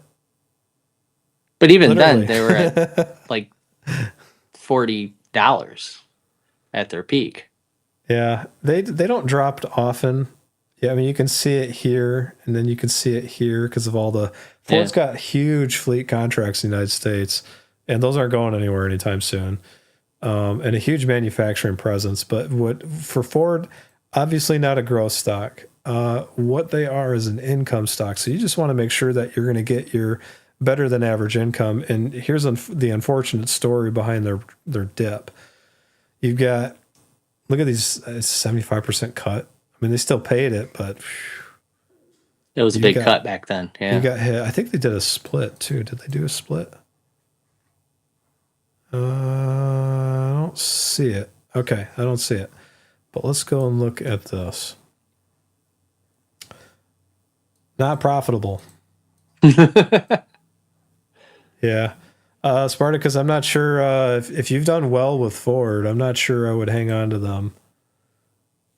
Let's see. When did he say about them? He Does said he 6. He bought at 6. at $6? Mm-hmm. Should have sold it in 22, man. Good. That's a good price for that. Okay, well, let's go look and see Keep in if mind they that are Ford profitable. was one of the only auto manufacturers that didn't take the bailout. Yeah, I got to give them some credit for that. Yeah. Yeah, net income, no bueno. That's not good, man. I think what I would do, Spartacus, talk to your finance guy, but personally, I'm not seeing a lot of good numbers here. And we kind of expected that with the retooling the automotive industry. If you're going to hold on to them and you've got a big tax thing that you got to worry about, then that's a different story. Especially when you're looking at like Ford as a long-term company. Are they going to go anywhere? No, they're not going anywhere, but they are. There is some dilution. There is some problem with profitability. And that's, like I said, the batteries and the automotive industry, how the manufacturing affects that is actually a thing. Yep. So, And they dove pretty deep into the electric car pool, trying to keep up with Tesla to make sure that they don't get left behind, and that bit them in the butt too, because yeah. the Mustang and the Lightning, the truck, the what is that? A Silverado? I don't know, Ford, Oh, whatever it yeah. is. The F1, That the Lightning, the yeah, F-150. the Lightning. They're not bad cars, but they just didn't sell. They're a little bit too expensive, and why would you buy that when you could get a Tesla for the same price Right, right. or cheaper? There's a big semi in my driveway. I might have to cut out for a second. I didn't expect a big semi, but there is one there. Maybe they're dropping my ego off. It's an Amazon guy. What's he doing driving a semi? Usually they drive like little Chevy Malibus. But anyways, There's little total liability. vans. So Ford, what you were just talking about with Ford with their liabilities and their assets tells the story perfectly. And by the way, if the Mustang wasn't the SUV and it was actually the sports car and it was electric, it would have been a completely different story. Hmm. But I whoever it agree. was, the soccer mom that decided to make it an SUV, why? That's not been their dogma for decades. Like, Well, why they would use you the change it? Mustang moniker because it's got a good tradition, right? The name is synonymous with muscle car, and they Yeah, wanted but- that to like Corvette. They're thinking about making a Corvette SUV, which is No. beyond me. It's like, no, don't do that. Don't mess with it. But yeah, if they would have done the S550 or the 660 body style, I'd consider buying one. Brian would have one. He'd already be in the hospital from going too fast. No, I've driven grandpa. I only do 150. I've driven fast cars, man. I'd be dead already if I couldn't. So this is the one that I am looking at. This is, to me, look at that narrative. Hey, pal. I mean, that's like a man who ran out of Viagra. Went limp. It is not working. It's not. What does Market working for Edge them. say? Market Edge? Neutral. Oh, that doesn't help me. Come on, Market Edge. Be a little bit more pessimistic. Now I got to look at the report. Neutral. Have a backbone, Market Edge. Make an opinion. Last updated 710, so their opinion is actually more recent than ours. It's upgraded to neutral. Yeah. 18 days ago. But that's a signal to me, though. That's a positive signal. So Market Edge is actually telling us something useful. Yep. The stochastic oscillator. You know, I just like saying that word. Even if you don't know what the word means, it's just fun to say. You could like come to dinner with your family. It's like, so today we were talking about the stochastic oscillator. It just makes you sound smarter, doesn't it? You might not actually be smarter, but you sound smarter, and that's the important thing. Let's just use buzzwords. So we'll be just like everybody else in social media. Yep. And in finance. No, it's all buzzwords. Like guinea pig. Yeah, so I think the options guys are starting to see it. Look at those look at the candle chart. Uh-oh. That'd be rain. On top of smoke, that's going to be some nasty rain. Okay, so if Market Edge is saying that, I want to look at their quarterly earnings. So let's look at PayPal Investor Relations. Yay! This is one that nobody likes. Nobody likes this stock. I might like this stock. Going back to the Mustang conversation, Matt says a Mustang SUV makes as much sense as a Harley Davidson station wagon. With wood panels. Yep. Let's see. Total assets are up by 8%, 7%. Total liabilities are up by 5%. So more stuff, less stuff that you owe. If you look at the shares are down. Total common shares by a lot. What is that? So this would be 92, 180. So 180 plus that would be 1100. Yeah, it's actually more than 20%. It's like 25. That's because everybody's selling off and nobody's buying, so PayPal has to buy it back. Yeah, that could be it, honestly. What a narrative flop, but that's a good thing. It is. Revenue's up. Because, like the revenue's going fine. What operating's income, up. 50% increase. So the operating expenses are up. Not as much, though.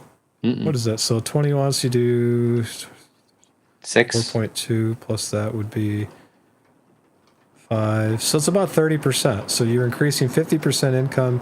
Your operating expenses are by 30%. I should probably pick up that box before it gets soaking wet. It's rained on.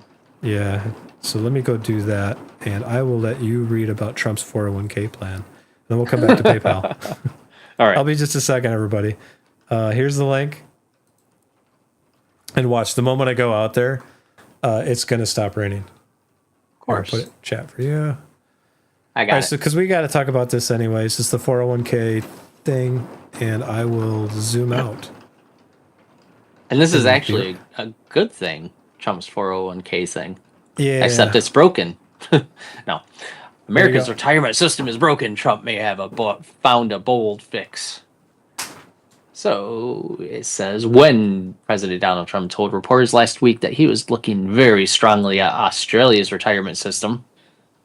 Oh, hang on. I got sound. Stop. Go away. Close.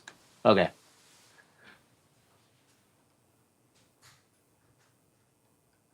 America's probably shrugged and thought, great, another retirement plan. They shouldn't. If this idea becomes legislation, it could represent the biggest shift in American retirement policy since Social Security was signed into law in 1935. Don't be surprised if the Trump name is on the retirement account if it happens. Of course it will be. The important thing to understand is the main point. Trump isn't talking about copying Australia. He's talking about taking what works and making it sharper for America. This is Fox News, keep in mind though. So what exactly is he trying to accomplish? Our retirement system was built for an economy that barely exists anymore. People used to work for one employer for 30 years, receive a pension, collect Social Security, and retire.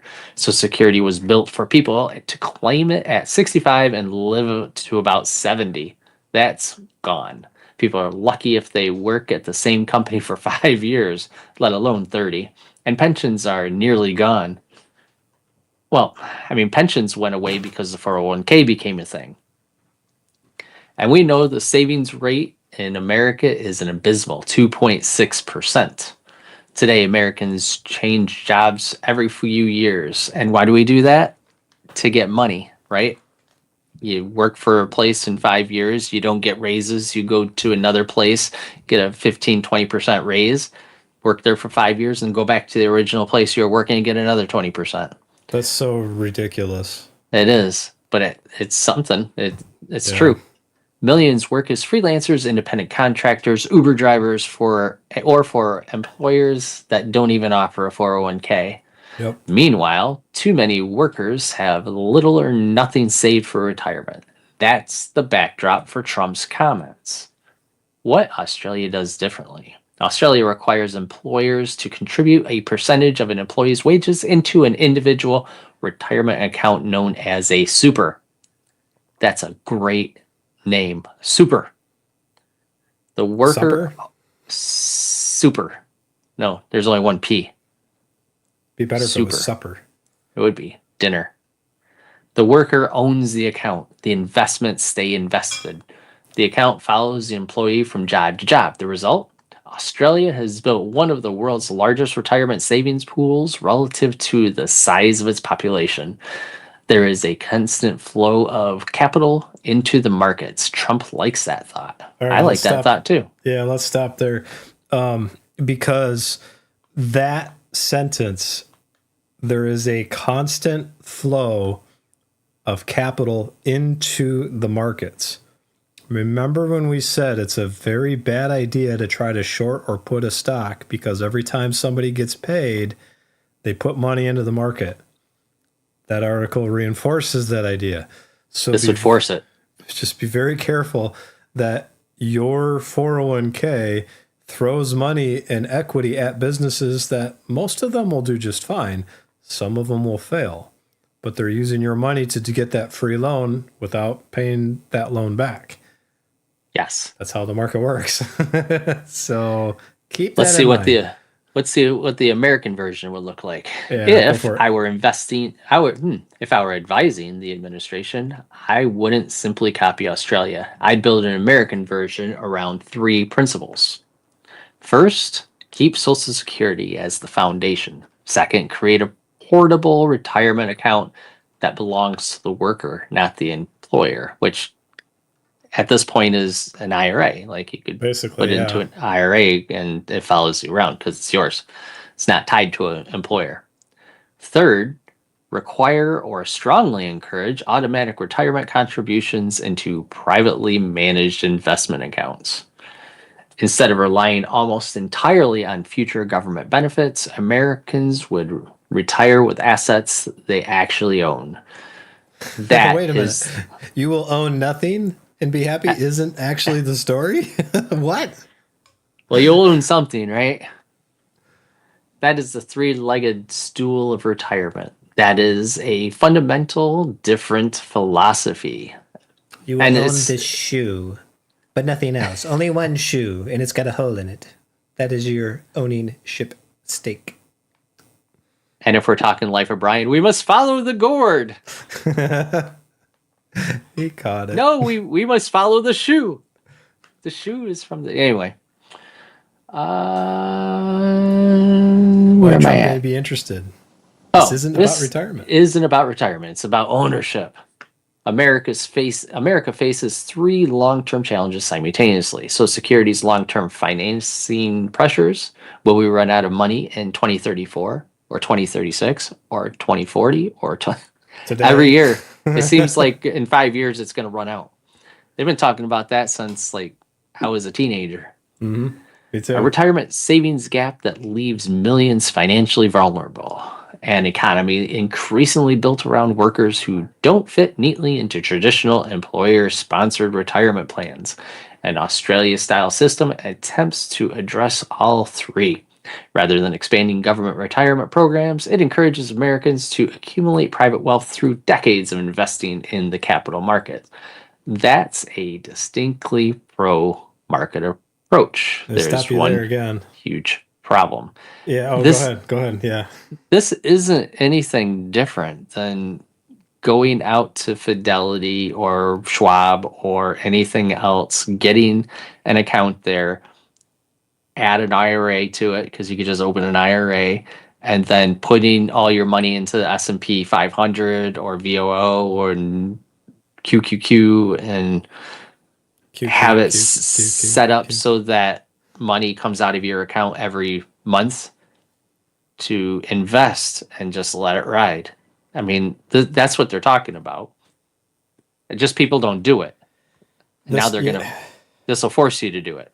That's the problem. It's not a problem of that the stuff doesn't exist. It's the problem that people don't know about it and they're not educated on how to take advantage of it. And this is where I have a big issue. The only thing this does is it just, I like the idea of making people do it so they kind of understand it at a basic level, but this is also making the markets too big to fail kind of a thing. Like you can't fail because there's always all this money flowing in. Right.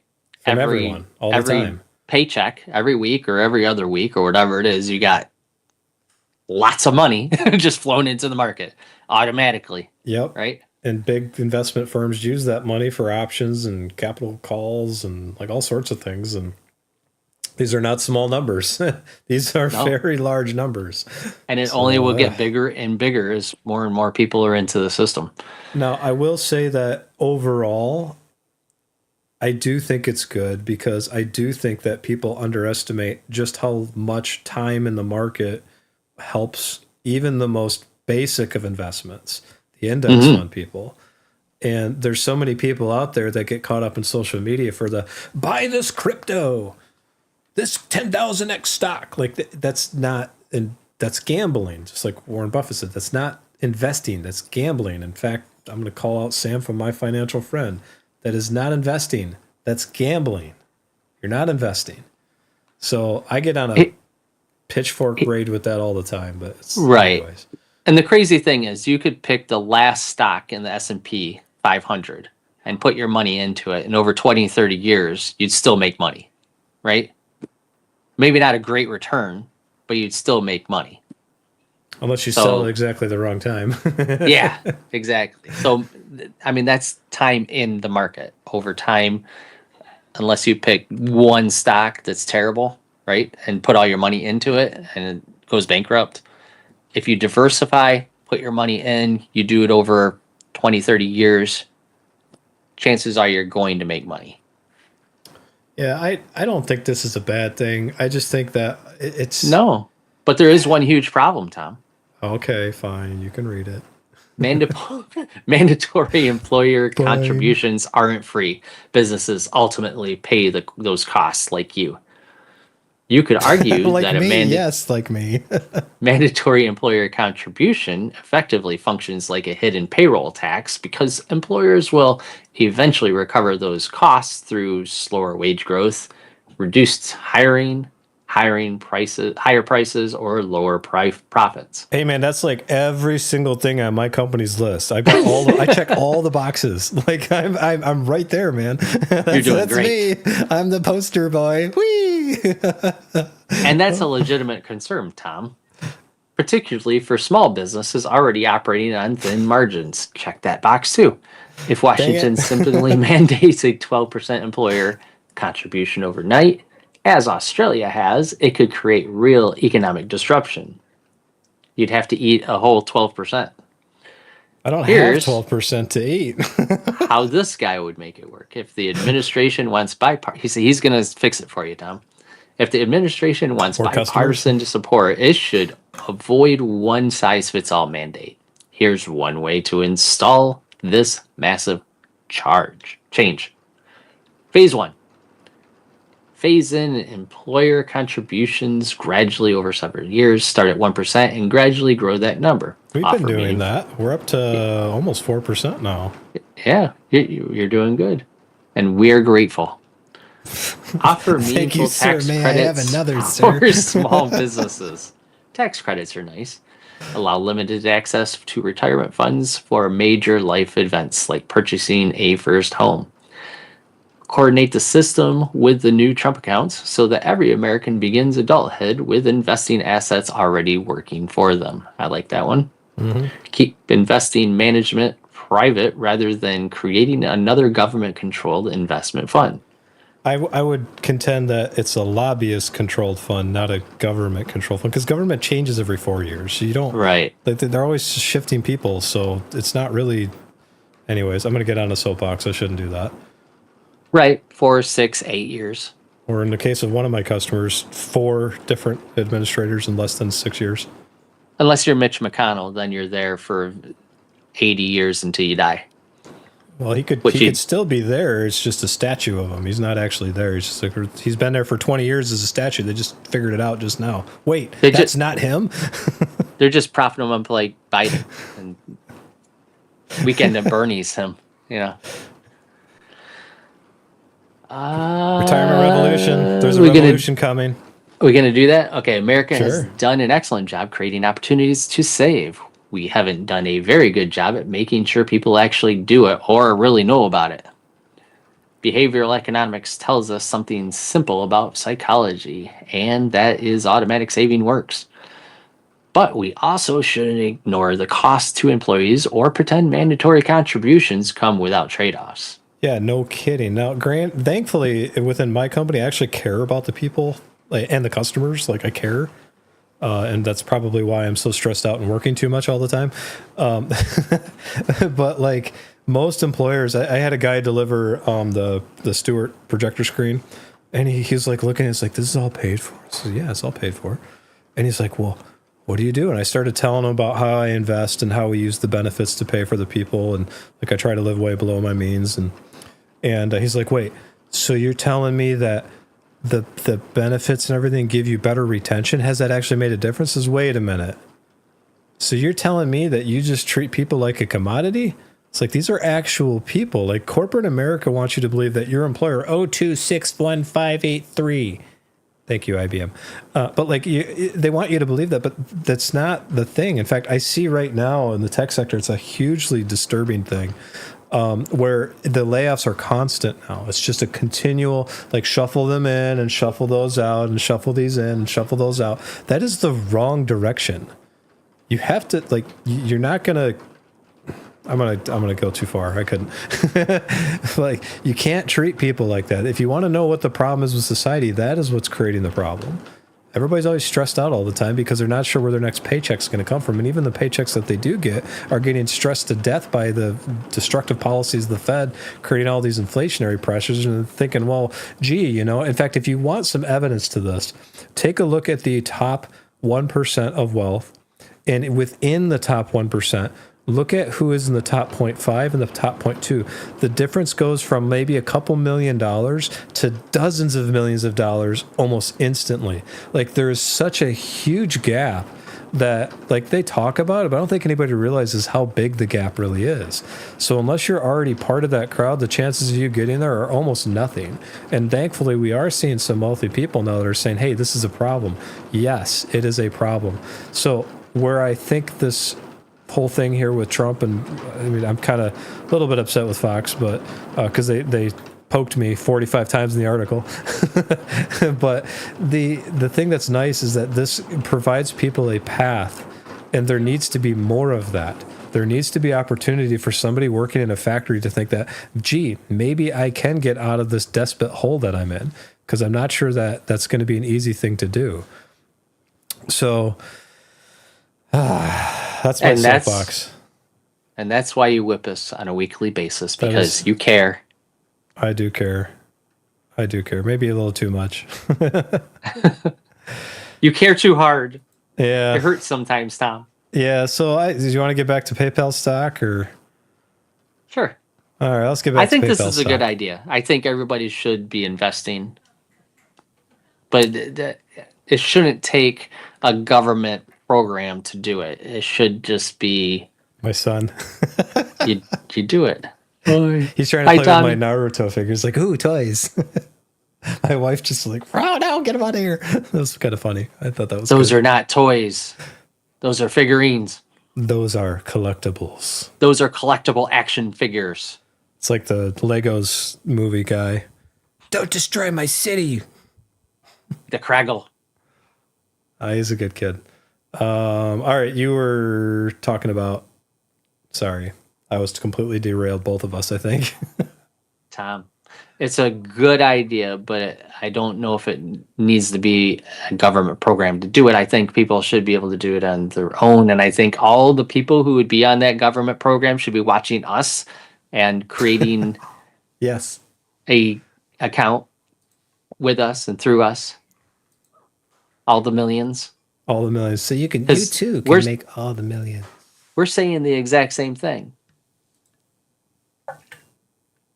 I said PayPal and went right to Rumble. I wonder what that means. No, let's go back to PayPal. I don't know. You're the one clicking. Oh, that looks nice. Click. Oh, that looks nice. Click. Oh, that looks nice. You're a click whore, Tom. You click on anything. Go with that pornography stuff again, man. It's not pornography. Advice. Gotta stop doing. All right, so you'll click on everything. So total operating income 4.2 to 6. Look at that's a great number. Operating expenses only up by 35-ish%. I say ish because I'm not going to do the math. Net income's up. Yeah, there's nothing in this narrative that screams that, yeah, they deserved the kick in the teeth that they actually got. Now, granted, I think Elon Musk originally owned these guys, and then he sold it off, and they ballooned, and then everybody jumped out. And to the defense of he started the defense of a lot of the people who do options, when there's not a lot of trade activity, the fear and greed index, the volatility, all that, when it's not actually in that, it's really hard to make money on a stock that isn't high volume, because you might sit there for a while, and if you're a day trader, you can't sit there not that long, maybe a couple days, but there's fees if you're doing it on margin, and a lot of people can't afford those fees. So also a lot of time that the people that get these trades, if you're working for a big company, they will give you some money, and you have that money for a day. It's your job to invest it. Win or lose, you have to return whatever is there at the end of the day, and that just carries out to the next day and the next day and the next day. So you can't just sit on a low volume stock like this for weeks at a time. We sit on these things for months and months, but like for these guys, that actually speaks really well to a value mismatch. Like I'm even liking their total revenue. I'm liking a lot of what I'm seeing here. The net income is even better. And then if you actually go and you look at the stock, let's look at cash flow real quick before I do that. And you go and look at their cash from operations. That's even looking good. Purchase of investments. They buying stuff. Maturity of investments. But if you overall, like I said, you go back to look at their financing and you look at their liabilities. Go look at that. Come back. Go down. Brian's got a huge point he wants to make, right? No. Oh. All right, so eventually. liabilities $5 billion increase, but look at how much they're doing that's positive for the weight of this company. Now, granted, net change in cash, that was not good. But think about their revenue. These guys are getting, let's go to their operating income. $6 billion of operating income. Their overall revenue is 33. And then if you look at what they're having as far as cash going, their operating revenue for a year, they've got 4 times that now in just cash sitting in the bank. So they can take a whole couple of years of their earnings as far as like their operating earnings go and be fine. Now, overall revenue, that's just under a year. That's like 3/4 of a year, but that's still pretty good. You don't want to sit on too much in cash. So I'm seeing problems. Like, look at that. There are reasons why they dropped, and they were valid reasons. The bear case for the stock was legit, but I'm seeing a lot more even here. You're broke. No, we're not. You're broke. No, we're not. You're broke. Oh, okay, well, maybe you're right. You're broke. Right. So 3 out of 4. That's better than 1. This is 2 out of 4 for the last one. This one is looking pretty good, I think. Low PE ratio, all that good stuff. You know what the PE ratio? It's the, I'm not going to say it. Brian's going to say it. I don't know what it is. I don't know anything about stocks, Brian. The price to earnings ratio? Look at that bulge. That's the day traders, man. That's the FOMO people. Oh, PayPal. Yum, yum, yum. Well, keep in mind that was during COVID. There's a lot of Amazoning going on, a lot of crypto going on. Yeah. You know, they that was the height of staying at home. Matt, maybe the government could put effort into public schools teaching students about investing. Yeah, and maybe not gender stuff. Maybe. Holy that would crap. be a good idea. Like we could go around the stewardship? country teaching that to people for $100,000 a talk. You know, people wonder, Tom, you voted against the school millage. Yeah, do you know how much money they have? They've got like 16 administrators and they all make $250,000 a year. It's not a problem of funding. It's a problem of culture and ideology. If I didn't believe in education, I wouldn't spend $2,000 a month in private schooling. Or move to an area that has great colleges. So that's a different argument.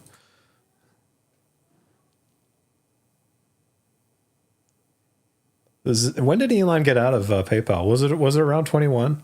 No, it was way back when. Was it? Yeah. You got to go back. Back.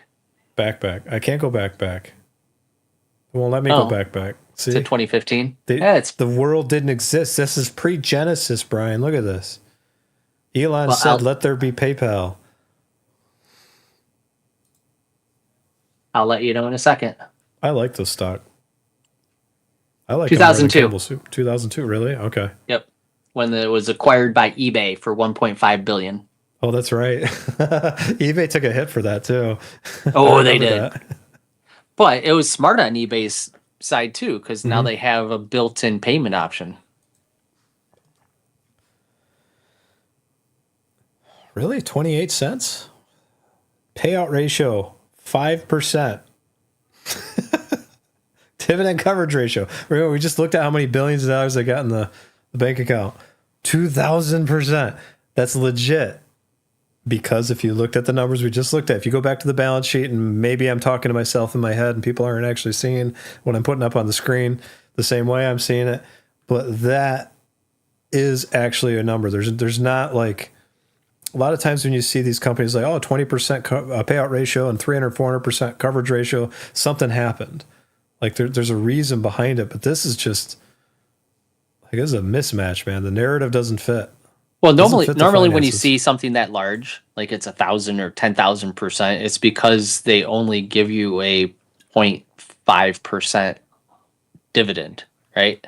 Yeah. 0.05. It's like a very tiny dividend, and they have a whole lot of money, like billions of dollars, but they're only giving you 0.1% of the dividend. So that the coverage ratio is off the charts usually at that point.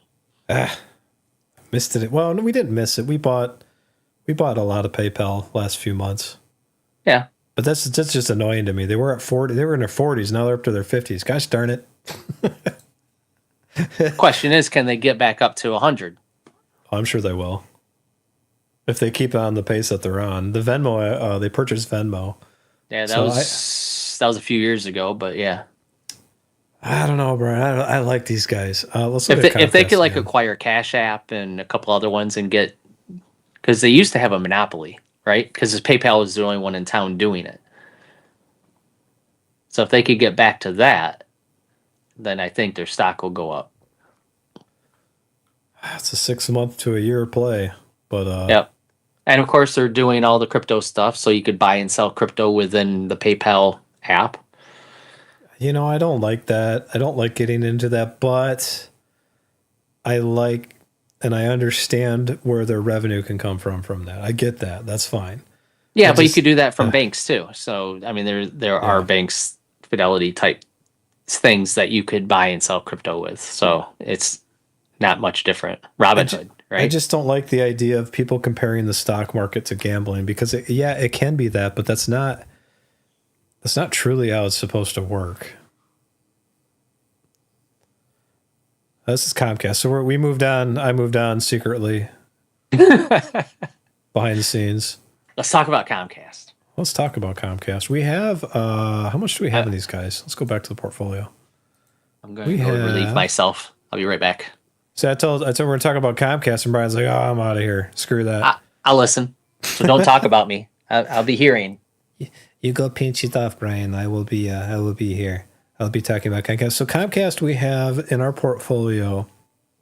If you look at the cost basis and you actually look at what's in here, they're towards our top. Personally, in my personal portfolio, they're not. I've been adding to them, but I want to highlight some things with these guys that I think makes them a really good value mismatch outside of this portfolio.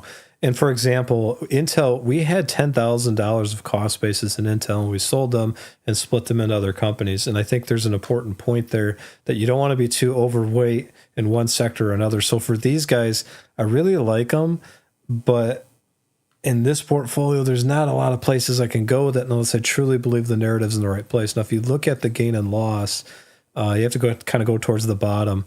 It's just kind of like I say, every time I buy a stock, just wait a week or two, and then you'll get an awesome deal because I always time it like a week or two off. But here you go. You got the Comcast down 12%, but everybody else is up.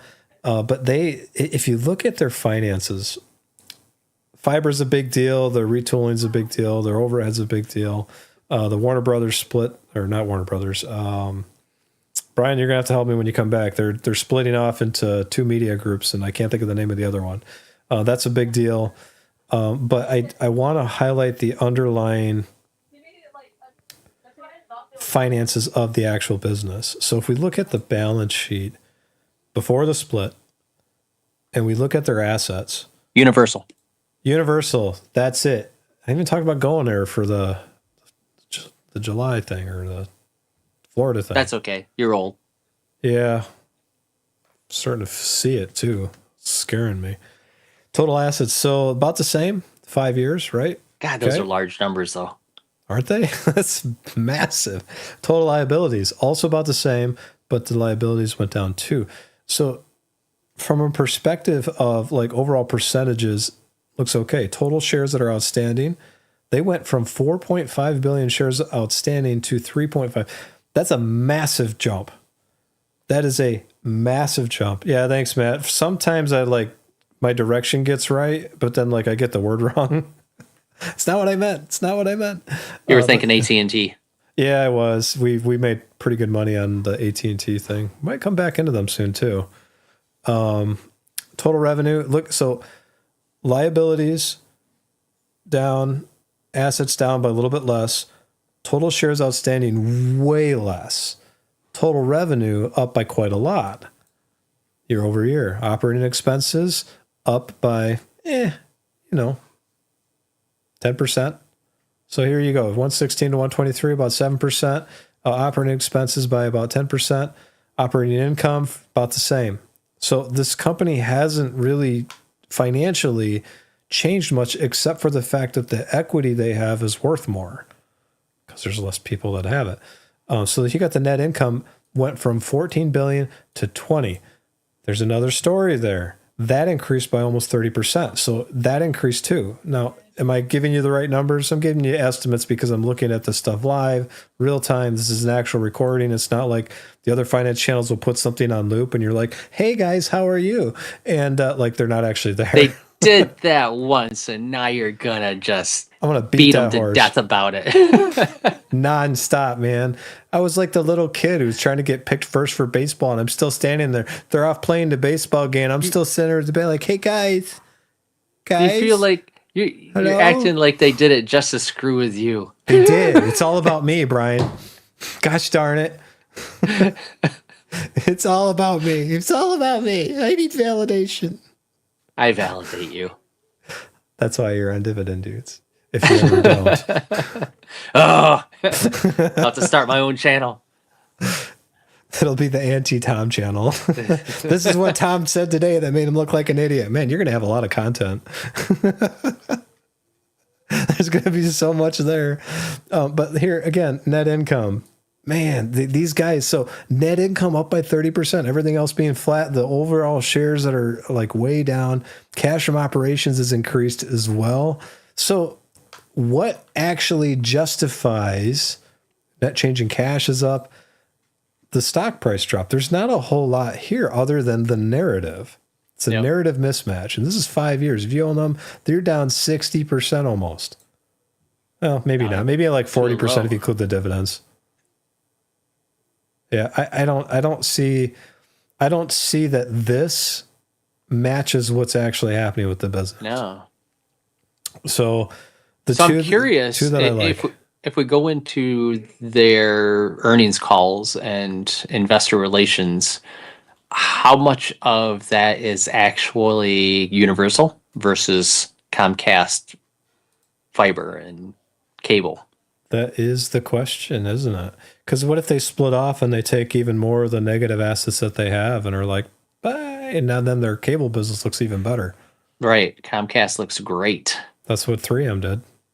But then Solventum was a good business too, and then they picked up and kept going. So and Universal is a good business, as far as I know, is a good business as well. They seem to make money. They're universally a good company. Universally, yes. Yeah. That's also why we don't get paid. Let's see if they split it out. They should. I don't think this actually takes place, so we'd have to. EBITDA. It doesn't take place just yet.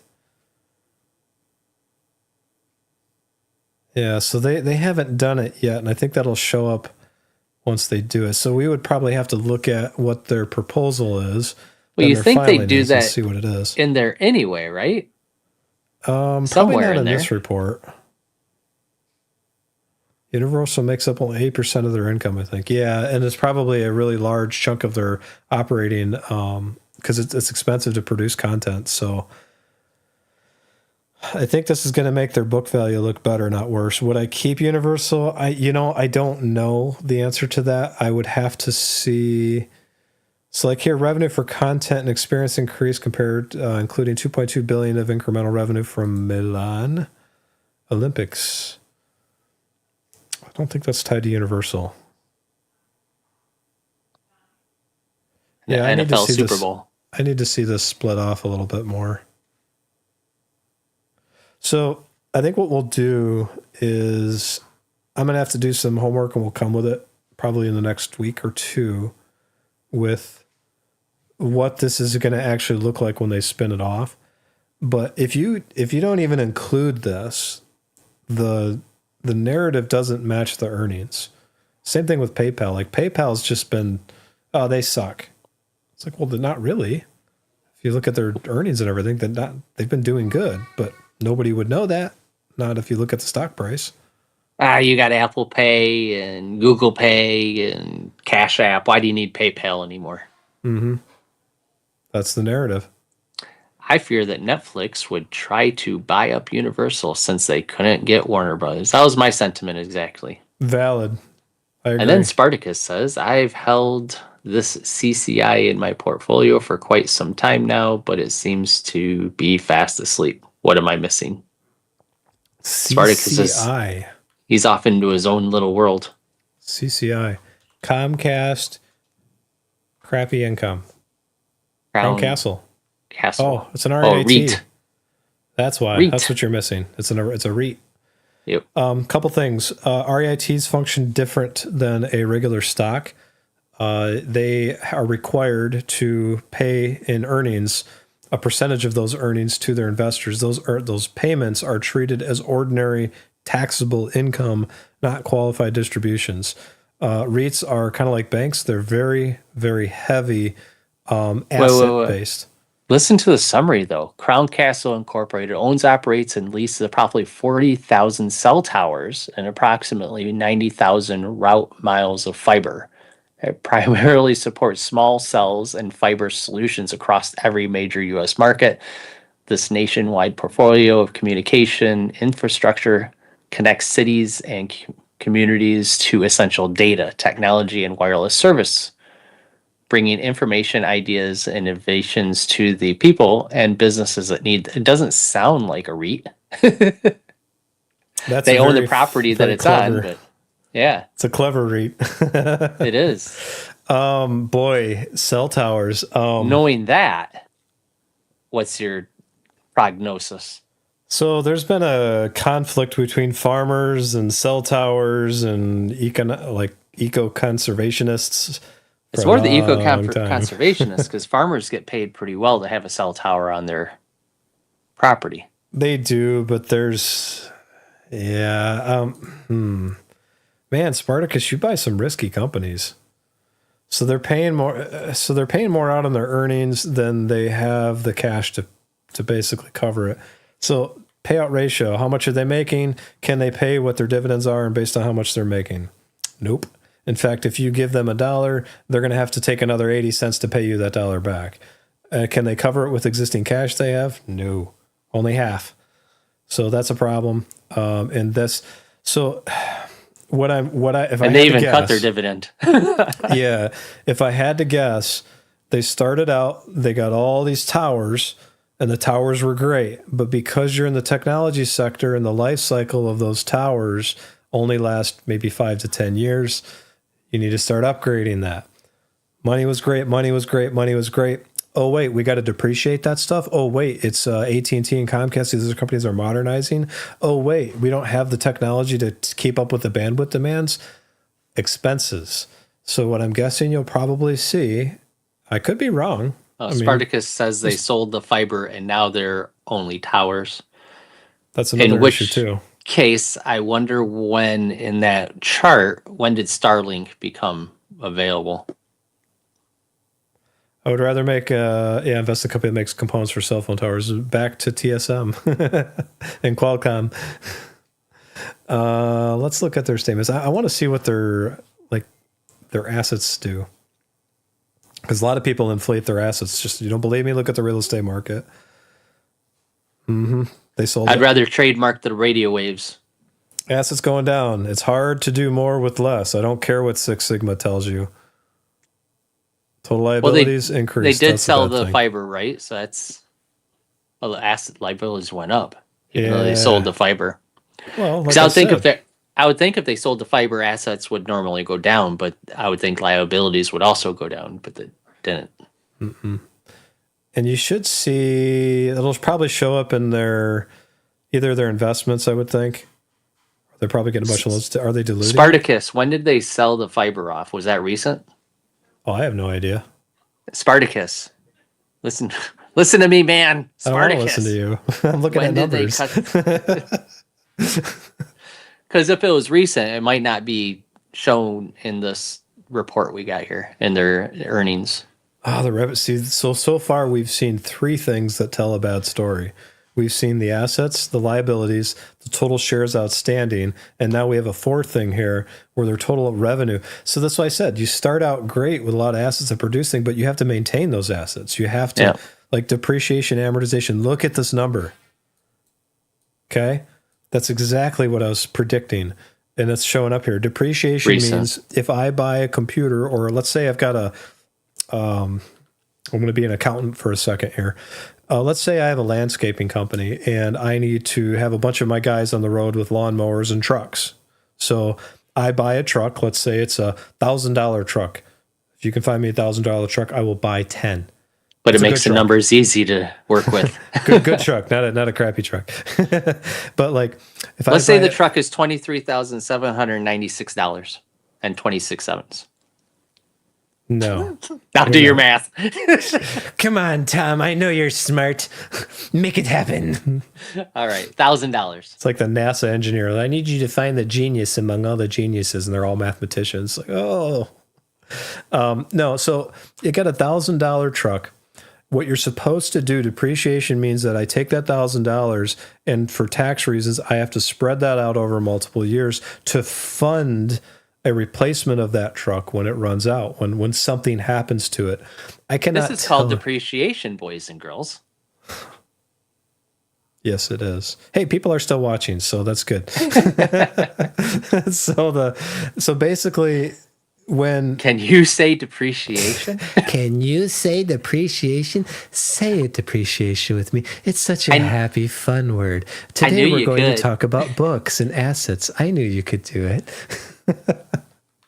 No, so basically you're supposed to fund this, and I cannot tell you how many times, even in corporate America, large corporations that I have done IT like operational budgets for, in government too, where they don't depreciate their stuff. They buy this $300,000 piece of hardware and they're like, not depreciated. They could take the full benefit year one. They don't spread it out. But like here you've got exactly what I was talking about. They're depreciating their stuff, but look how much that shrinks. So what I would expect to see is, asset impairments are decreasing too, is like if we go to operating income, that's going up, net income is probably going down because they have to service the stuff. That's what I would expect to see. Now, that granted, they sold the company and there's other things going on here. But when I tell people, like, and this is probably the hard part of making this marketable on social media, when I look at a statement, I see a story, and that's just from looking at statements for years and years and years and years. Like you pick stuff up, especially if you run a company, you can see this. Most people, when they look at this, they don't see that stuff. But like if we come down to cash from investing, not the dividends, not that short-term debt. Nope. Where's your financing? Yeah. Retirement of debt, long-term debt. The sale was intended to pay off debt and buy shares. They received about $8 billion with a B. Billion with a B. Billion with a B. Let me look at their $8 billion cash flow somewhere. Here we go. Capital expenditures. Lots of money. Oops, we don't have it. We need to still keep those towers running because it makes us money. So we need to sell something in order to be able to keep that going. That's the Look story. at the total cash dividends paid at 2.3 billion, 2.6 billion, 2.7 billion, 2.7 billion, 2 billion. It's an REIT, man. They got to do it. That's why I don't like REITs, because they can't, like, the people that do the books, they can't just be like, no, we're not going to do it this month. They got to do it. Which, great for an investor for a short time. Not so good for the business if you believe in the company long term. Now, I will defend them a little bit. This is probably a normal business practice. And if you look at the cash from operations, that has increased 10% from 2021 to 2025. So are they going bankrupt? No. But if you want the narrative, that's what happened. I need to see the next couple quarters, I guess, after the sale, to see how it changed. And if you look at and the nice thing about being in a cell tower business is the revenue is going to be real stable, like real stable. And you can see that here. Very stable. That's a good thing if you live on a fixed income. Operating income is showing decreases though, but that would make sense with the fiber sale. So what you're missing is they had a big party and then the music stopped and then they forgot to pay the tab. The party will start up again, but you're going to go through a difficult, probably couple quarters, I think. That's the accounting Tom. Tom has spoken. But you can see here that where the cash is actually making the difference. Real curious to see what their capital expenditures or the capex is going to look like in the next 2 years. It's going to be big. Well, they are actually paying. Well, no. Let's pay down debt by getting $1.35 billion of debt issued and only paying back $1 billion. That's quarterly too. They were paying down their debt. They were, yeah, they were until last year. Yeah. I would say if you're going to sell it or not, I think it depends on what your goal is, really. REITs that are this size, it's $34 billion, they don't tend to go anywhere. So cell phone tower markets, I think, honestly, this one looks a lot better than something like an LA Capital right now. Yeah. LA Capital is just bleeding, no matter how big they are. Great company, largest MBS in the United States, but they just keep diluting their shares over and over and over just to keep that dividend going. I think the management knows that if they cut that, they're going to bleed even more. So even though this is an REIT, real estate, I don't think this one is as beholden to the real estate market as an Alley is or or something like that, because the property they own or hold, it's just got a tower on it. It's like you're not beholden to whoever is renting it or leasing it, you know? At least not as much. You just got to keep the towers upgraded, and you know, when 6G comes out, you got to upgrade to 6G and 7G, and then deal with the lawsuits that 7G is giving everybody cancer or something or frying their brains. That's so positive. I like it. We're not going to die. No, I don't think your income's going to go anywhere. It's like I said, if it's another good point towards that. It's gonna struggle while they fix their capex issue for a while. So you're gonna hold your bag for a while here. But you got 98% held by institutions. Yep. Institutional investors, the smart money, if you will, are not gonna. If the company was going somewhere, there wouldn't be that large of an institutional holding in something like this. So that part's going to be fine. And as Spartacus says, the quarterly results will now be released on the 22nd. I think you're probably, here's my crystal ball prediction as far as the numbers and what they're doing and the information I have. I think you're going to see the next couple quarters stabilize and go the right direction. Watch that capex though. That's a heavy capex company, just like a bank. They're a heavy asset and liability company. Yep. Banks are big. That's people think that like, oh, I'm going to go rob a bank. Really? There's no money there. What? No, the money's in your mortgage or the car or the something like it's not. The movies don't, especially the Batman ones. I don't know why. So why is it always a bank? But you're not getting $1 billion from a bank. You might get it, $1 million or $2 million if you go into and get it all, but you're going to be caught by the time you get all that money out. Like you'll get $50,000 from the registers. Pretty decent business. Watch those, like I said, the capex spending for Spartacus, and then watch the definitely watch the capex spending. Market edge says avoid. It could mean buy them. Yep. And like I said, if you're looking at these guys over the course of 5 years, now is not a bad time to jump in. But if you've had them for years, well, you're eating your lunch. My story with the Alley Capital, let me show you these guys. Oh, here we go. Here we go. Sit back. Sit back. Could they cut the dividend? Of course they could. Yeah, they cut the... So I bought an Alley Capital, I don't know, it was like 2016, 2017, something like that. It was right around here. Because then they went up, I thought, oh, it's great. But then they started diluting their shares again and again and again and again. So while I was getting this 10% dividend, which was great, my principals like kept going down. Got a little worried when they bottomed out here during the... But everything did. Yeah, everything did. So they started to recover. And when I actually did the math, so we're going almost 10 years, it's like 9 years later, I did get all of my principal back in the dividend checks themselves, but that was taxed. And in my tax bracket, that's brutal. And I only like, so here, let's look at the best and worst. Let's look at the worst case scenario. So if we go, let's say I bought them at their peak, which was, I don't know, 44 bucks, say $44. So it got cut in half. So yeah, I made 50%, but when you count taxes and stuff, I only made 12% over the course of like 8 or 9 years. So when you look at that number, I would have been better just putting the money into a CD, because that's 4% per year. You take that out over 9 years, I've been up 50%, and I wouldn't have paid nearly as much in taxes.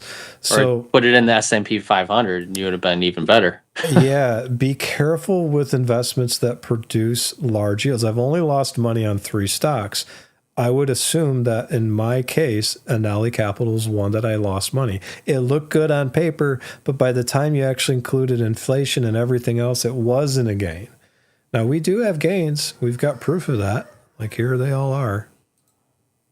Where are we? Hang on. I got it. It's somewhere. Portfolio performance.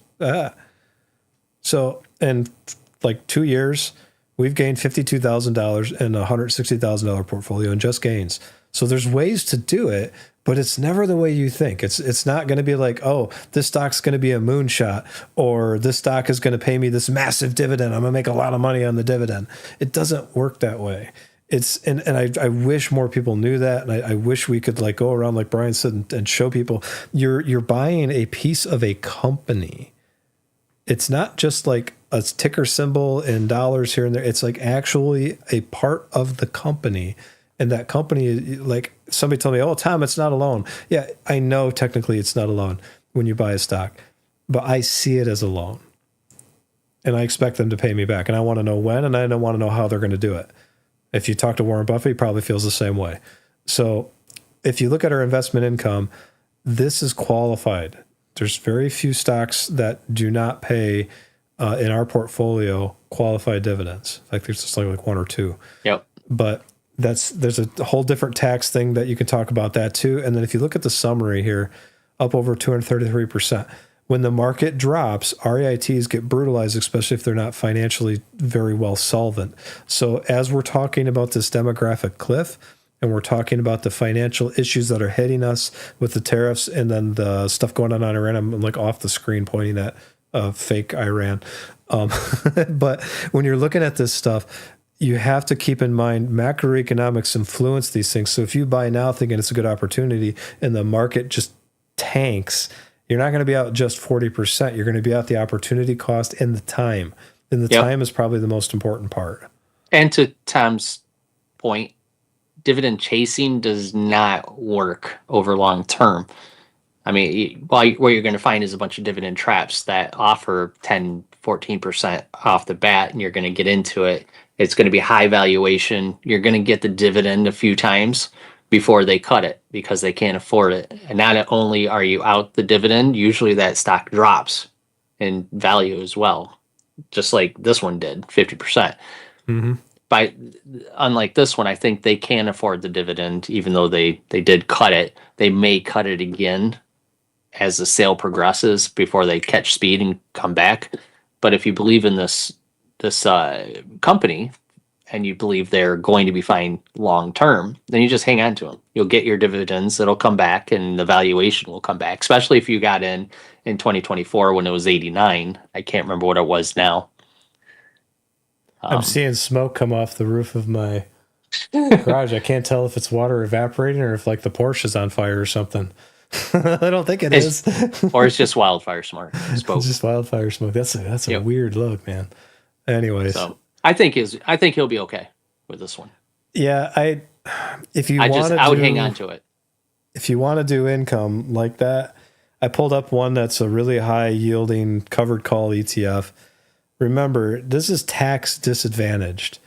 So you're going to eat your lunch on taxes, but if this is your only source of income, something like this could make sense. JEPI, JEPQ, SCHD, QQQ, VTI, VOO, all of those, they do actually have diversification other than just saying, hey, I'm going to buy this REIT that is just cell phone towers. This is much more of a broad, this is very heavily tech sector, JEPQ is, but like it's a much more broad, diversified, and professionally managed ETF. So you're still going to get taxed ordinary incomes, but you're still going to get that pretty decent passive income. Now, the reason why I point to this diversification, so it means your income is going to be a little bit more reliable and a lot less tied to CapEx spending because it's a specific industry, or just like with an Ally Capital, they're tied to how many people are using the mortgage-backed security market. Like it's very specific. So if you're going to do an REIT thing like that, diversify within that space on your own if you're not going to do a regular ETF, because you're going to find that those price swings are massive and they're not good. Unless they go the wrong way. But I've never seen an ETF that pays a dividend like that skyrockets up like that. I've never seen it. Not long term. Could be wrong, but I've been doing it for more than 20 years. So yeah, like look at these guys. Apple, Johnson & Johnson, NVIDIA, Ross Stores, AbbVie, Eaton Corp, they make batteries. These are all pretty good companies. So your dividend is probably pretty safe in that space, and that's JEPI. So if you want to do something like that, that's fine. But note here what happens over 5 years. You're going to get that huge dividend check, but then you're going to lose some of your principal. Now, this is way better than what like an Ally Capital and some of the more leveraged ETFs or REITs out there do. Keep in mind, though, total return is so. If I have a little bit about my thesis on stocks, I'm a total return guy, not just a dividend dudes, because let's say we bought Intel. Intel goes up 500%. Intel was not a story that anybody wanted to buy. Now, granted, we only have $2,000 of cost basis in Intel now, but it went up 500%. I buy a $10,000 stake, which we did in Intel, it goes up to $50,000, $40,000, which it did. I can then take that gain and I could put it, if I needed to, into an ETF like JEPI or JEPQ and get the income if I needed it at the time. If you don't need the income, I would say, what are you doing? You're paying taxes on future gains that you don't necessarily need. Don't do that. Or if you see something like a Comcast that drops 75 or 80% and they're still making money and there's no real good reason other than sentiment, then you could sell the profit that you got from Intel, put that into Comcast, and then let that go, right? You're making the most of your money at that point. I'm going to do a stock screener. Then we're going to call it a day. So if you got questions, I know you're out there. We're going to raid somebody. It's not going to be, I don't know. It's not going to be whoever the top guy is on the board. We're going to raid him and comment. He's like, who's that guy? And this isn't for Spartacus. Finance nerds. This is only Rumble.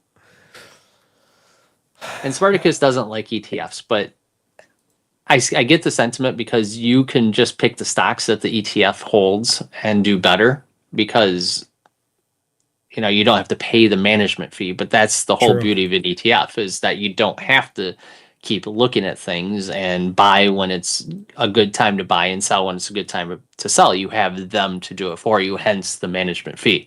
So if you find an ETF that you like the management team that runs that and they do a good job, I have no problem with an ETF. But I would look at the management fee itself. Like if it's more than 0.7, I mean, it gets pretty high when it's 1-2%. But if you could get a 0.2 to a 0.5% ETF management fee, and that'd be doable. That's worth.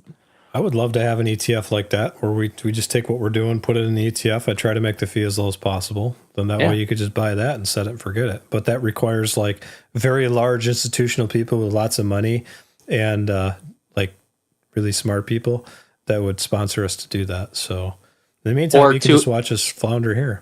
Or $2.5 million of our own money. Let's go broke. Just start it up. Start it up. Let's see if anybody's interested. That's when the big corporate is like, who's that guy? Sell. And then people would have to buy it. If people don't buy it, then we just go broke. Yeah, they would destroy us. So let's look at. More than likely, we would be pumped and dumped right off the bat. Yeah. Yep. It would go way up and we'd be like, yeah. And then we would die. Yep, and then it'd just crash. It'd be what's the end of the story? Then everybody died. Really? It's like telling your kids a bedtime story. Yep, and then they all died. Good night. Sleep tight. The kids sitting there like, what? Well, gonna die. not me because I sold when it all went up and got pumped. I was Buckle part of the Inc. pump. Capri Holdings. Is that like the drinks? Sounds like it. Really? I don't know. I'll look at Capri Holdings. Men's Marketing apparel, distributed retail. footwear. Oh, okay. Well, I guess not. Huh. Does anybody know who these guys are? I guess they're Capri pants, like the ones that go down to your shins. Oh, yeah. Yeah. Okay. Okay. That's why I think the Trump thing is not all that bad. There's a lot of good companies out there. And people need to understand how this works because there would be a lot less ridiculousness, I think, politically and in the market. Blackstone Mortgage. Really? They're Is at that their all low. star part of Blackstone? Like, do they own everything? It's sponsored by Pfizer, but owned by Blackstone. Yeah, that makes sense though. I mean, if you look at what's going on in the housing market. Boom. Since 2009, Speaking of the housing market, they got destroyed and they did not come back. they did split Yeah. 1 to 10. Oh wow. They went the other way. Yeah, that's not good. What is their size? And they're still dropping. 2 billion, They're 3 billion. They're tiny. That's not it. We're not doing that one. I think I'm not seeing any well-known names here. If you guys see a good name, you tell us. There's Inno. Fujitsu. Really? Yeah. That's a known name. I bet you tariffs are eating these guys alive. Ubiquitous solutions. What do you do? It's I do ubiquitous. things. What does that mean? It's ubiquitous. Consulting and cloud services, system integration, support. So this is not their HVAC arm, I don't think. Where's their website? No, this is their hard drives and Oh, look. NVIDIA's there. NVIDIA. Well, they're all Japanese, right? Yeah, hard drive. Man, the cost of hard drives Kawasaki. has gone through the roof. That's an interesting one. They could be part of the tech sell-off. Let's go look at them in the last month. Nope, they're not. How big are they? What's their market cap? Mid cap. 34 billion. Okay, I'll keep that one up. Why not? Gotta close some of these other ones here. We'll probably look at Moog A and ROK a little bit later. Let's see. We don't need Dow Chemical. Kraft Heinz was another one we were looking at. Fastenal. Gotta keep going. Close. Don't like that it makes me do that. AT&T, Procter & Gamble, Campbell Soup. Come on, Tom. You can do While you're it. doing that, I'll be right back. Again? Oh, again. Okay, so I think for month, do one more screen here. Month 51, 52. I think I know where we're gonna go. Let's do some more things here. Let's sort this a little bit of a different way. Let's do some market capitalization. We'll start with that. We don't want micro cap. I want to do mid and large, and we're gonna say short interest. Don't really care. So basically, this means how many days does it take to cover the short positions. So we don't necessarily care about that long term. So we're not going to do that. Let's go to dividends, and we're going to say, we want their coverage ratio to at least be above 2. We want their payout ratio to be between 30 and 40. I wonder if they can go lower than this. Boy, that really sorts them down, doesn't it? I'll stay under 20%, but now we're going to do 20 to 30%. There's 300 companies still on the list. And let's just say we want them to increase those dividends year over year. So if you're curious how to use a stock screener, here you go. We want them to be increasing. That knocked out 100 companies almost. We want the 5-year dividend growth rate. So on average, if it's a healthy company, it should be growing between 9 and 12% per year. So if it's a 5-year growth rate, assuming that they're healthy, we want over 50%. But look what happens. There's only 8. We started with 1,200 companies. We're down to 8. So let's go see what we got. Coca-Cola. I think that's their bottling company. Let's see. Veritiv. Yeah, these are pretty well-known companies. So let's look at Coca-Cola. Throw them on this list to look at for next week. And then we're also going to look at probably Veritiv. But I don't know these other ones. If you guys know what this other one was, tell me. Kathy got cake. And you're going to eat it too, aren't you? I am.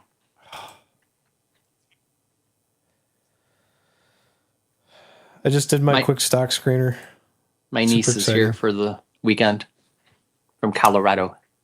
Oh, that's right. You told me I had to cut out before 4. I don't think I told you that. I've got a few that are on the list that are pretty good. I'm still really liking PayPal and Comcast. Look into our screener. We can do our math, our wonderful math on it. Let's see what we can see. This is why you buy, if you don't want to do all this work, this is why that management fee for the ETF sometimes makes sense. Sometimes you're like, yeah, screw it. I don't want to do this. But I do think there is some validity in at least understanding the mechanics of this. If you don't understand that and you're giving some guy hundreds of thousands of dollars, and that's your entire retirement, shame on you. Like, you should know how the basics of this function. Coca-Cola bottling. Pretty sure this is Consolidated Bottling. They showed up on my screen of the 5 different screens that I have. They were mentioned by AI like 6 months ago too, weren't they? Yep. Why? That's the question. Shares outstanding are going down. Okay. Total revenue. Well, the narrative makes sense. That makes sense too. Wow. Is this quarterly? Yeah, no, it's annual. I remember when they split and people were talking, they're just loading them up with a bunch of debt. I was like, no, they're trying to make their logistics taxes separate from their actual beverage. And it made sense to me. But now they got through that, and I think this one doesn't look too bad either. Even their cash from operations looks really good. Only thing that doesn't is net change in cash, so we have to look at why that happened. But if you look at the cash dividends paid and all of this. Look at it, though. I mean, it went from 55 million to 282 million, but the year before there was a giant hike in cash flow, right? Yeah. Went to 1.1 billion, and then they used it. This is a much better CapEx spending. This is much more responsible. Yeah, okay. I'm not against this one. I don't know if it's a value mismatch stock, but we could poke at this one a little bit more.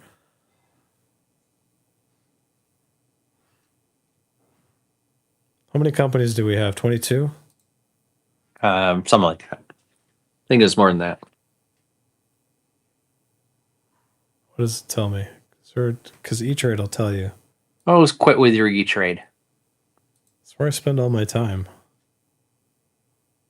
And in an accounting software. You got to count over things. 1, 2, 3, 4. I don't want to do that. Okay. All right. I think I'm good. Does we got any comments on YouTube? Spartacus still around? Anything else? Sorry, did you read his ETF comment? I did not. I can't see the YouTube. There's one thing about ETFs that I don't really like. You might buy 100 shares at 12, but the next quarter you have to buy them at 13 or 14. And there goes your dividend gain. You're constantly buying at a higher price. If you reinvest. Yeah. Individual stocks don't quite work that way. Which is true. I mean,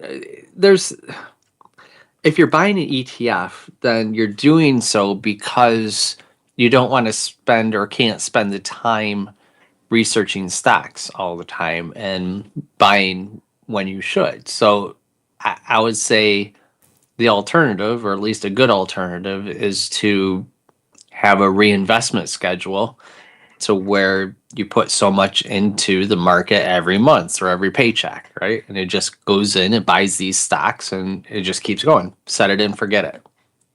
In lieu of doing what we do, it's a good alternative.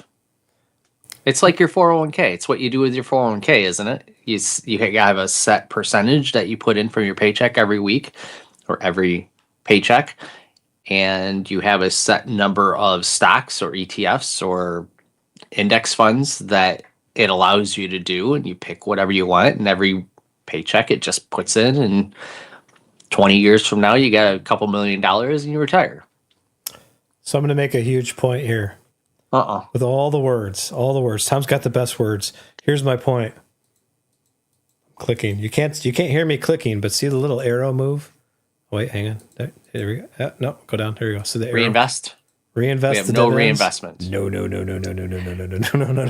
We don't, because that so if you go to the top, scroll up, and you go over to our cash and cash investments, that's where all that goes. We put it in. It goes there into a little account in your investment, and then we use that money to buy more.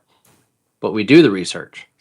If you don't do a research, then reinvesting your dividends, and if you don't need them to live on, of course, it makes sense. Yeah, then something like a Roth or an IRA or a 529 plan or something like that makes a lot more sense.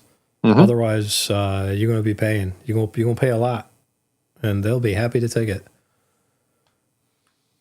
Well, let's go find somebody. What do you think? Let's see who we can see. I was going to look at Rumble's finances, but I'll do that off camera. Let's rate these guys. The guinea pig economy. That's funny. Rate ourselves? I don't know if you can. Here we go. Blue Angels Flyby. Jeff Clark on China's shadow government.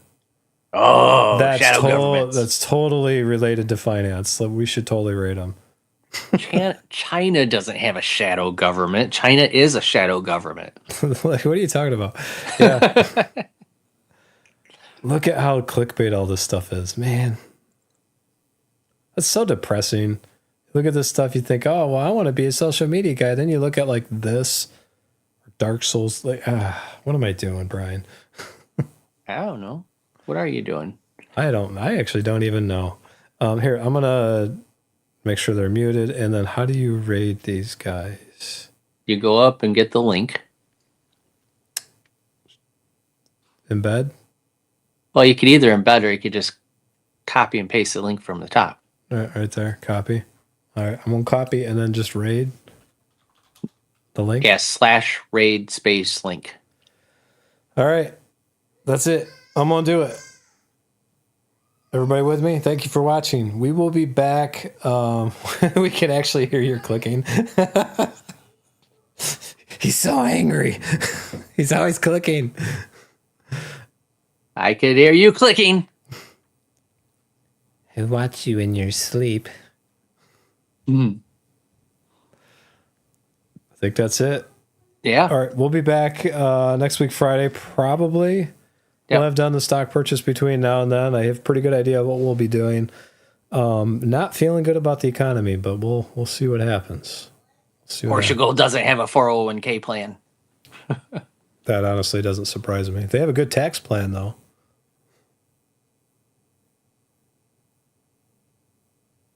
But not a great soccer team. Brian's like, quick raid before he responds. Don't let him respond.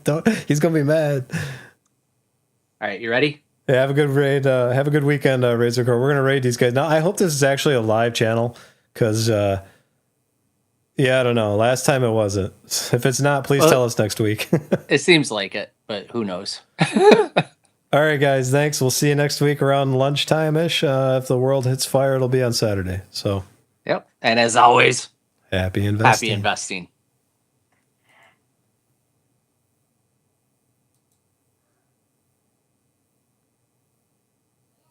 There it goes. That said it has rated this stream.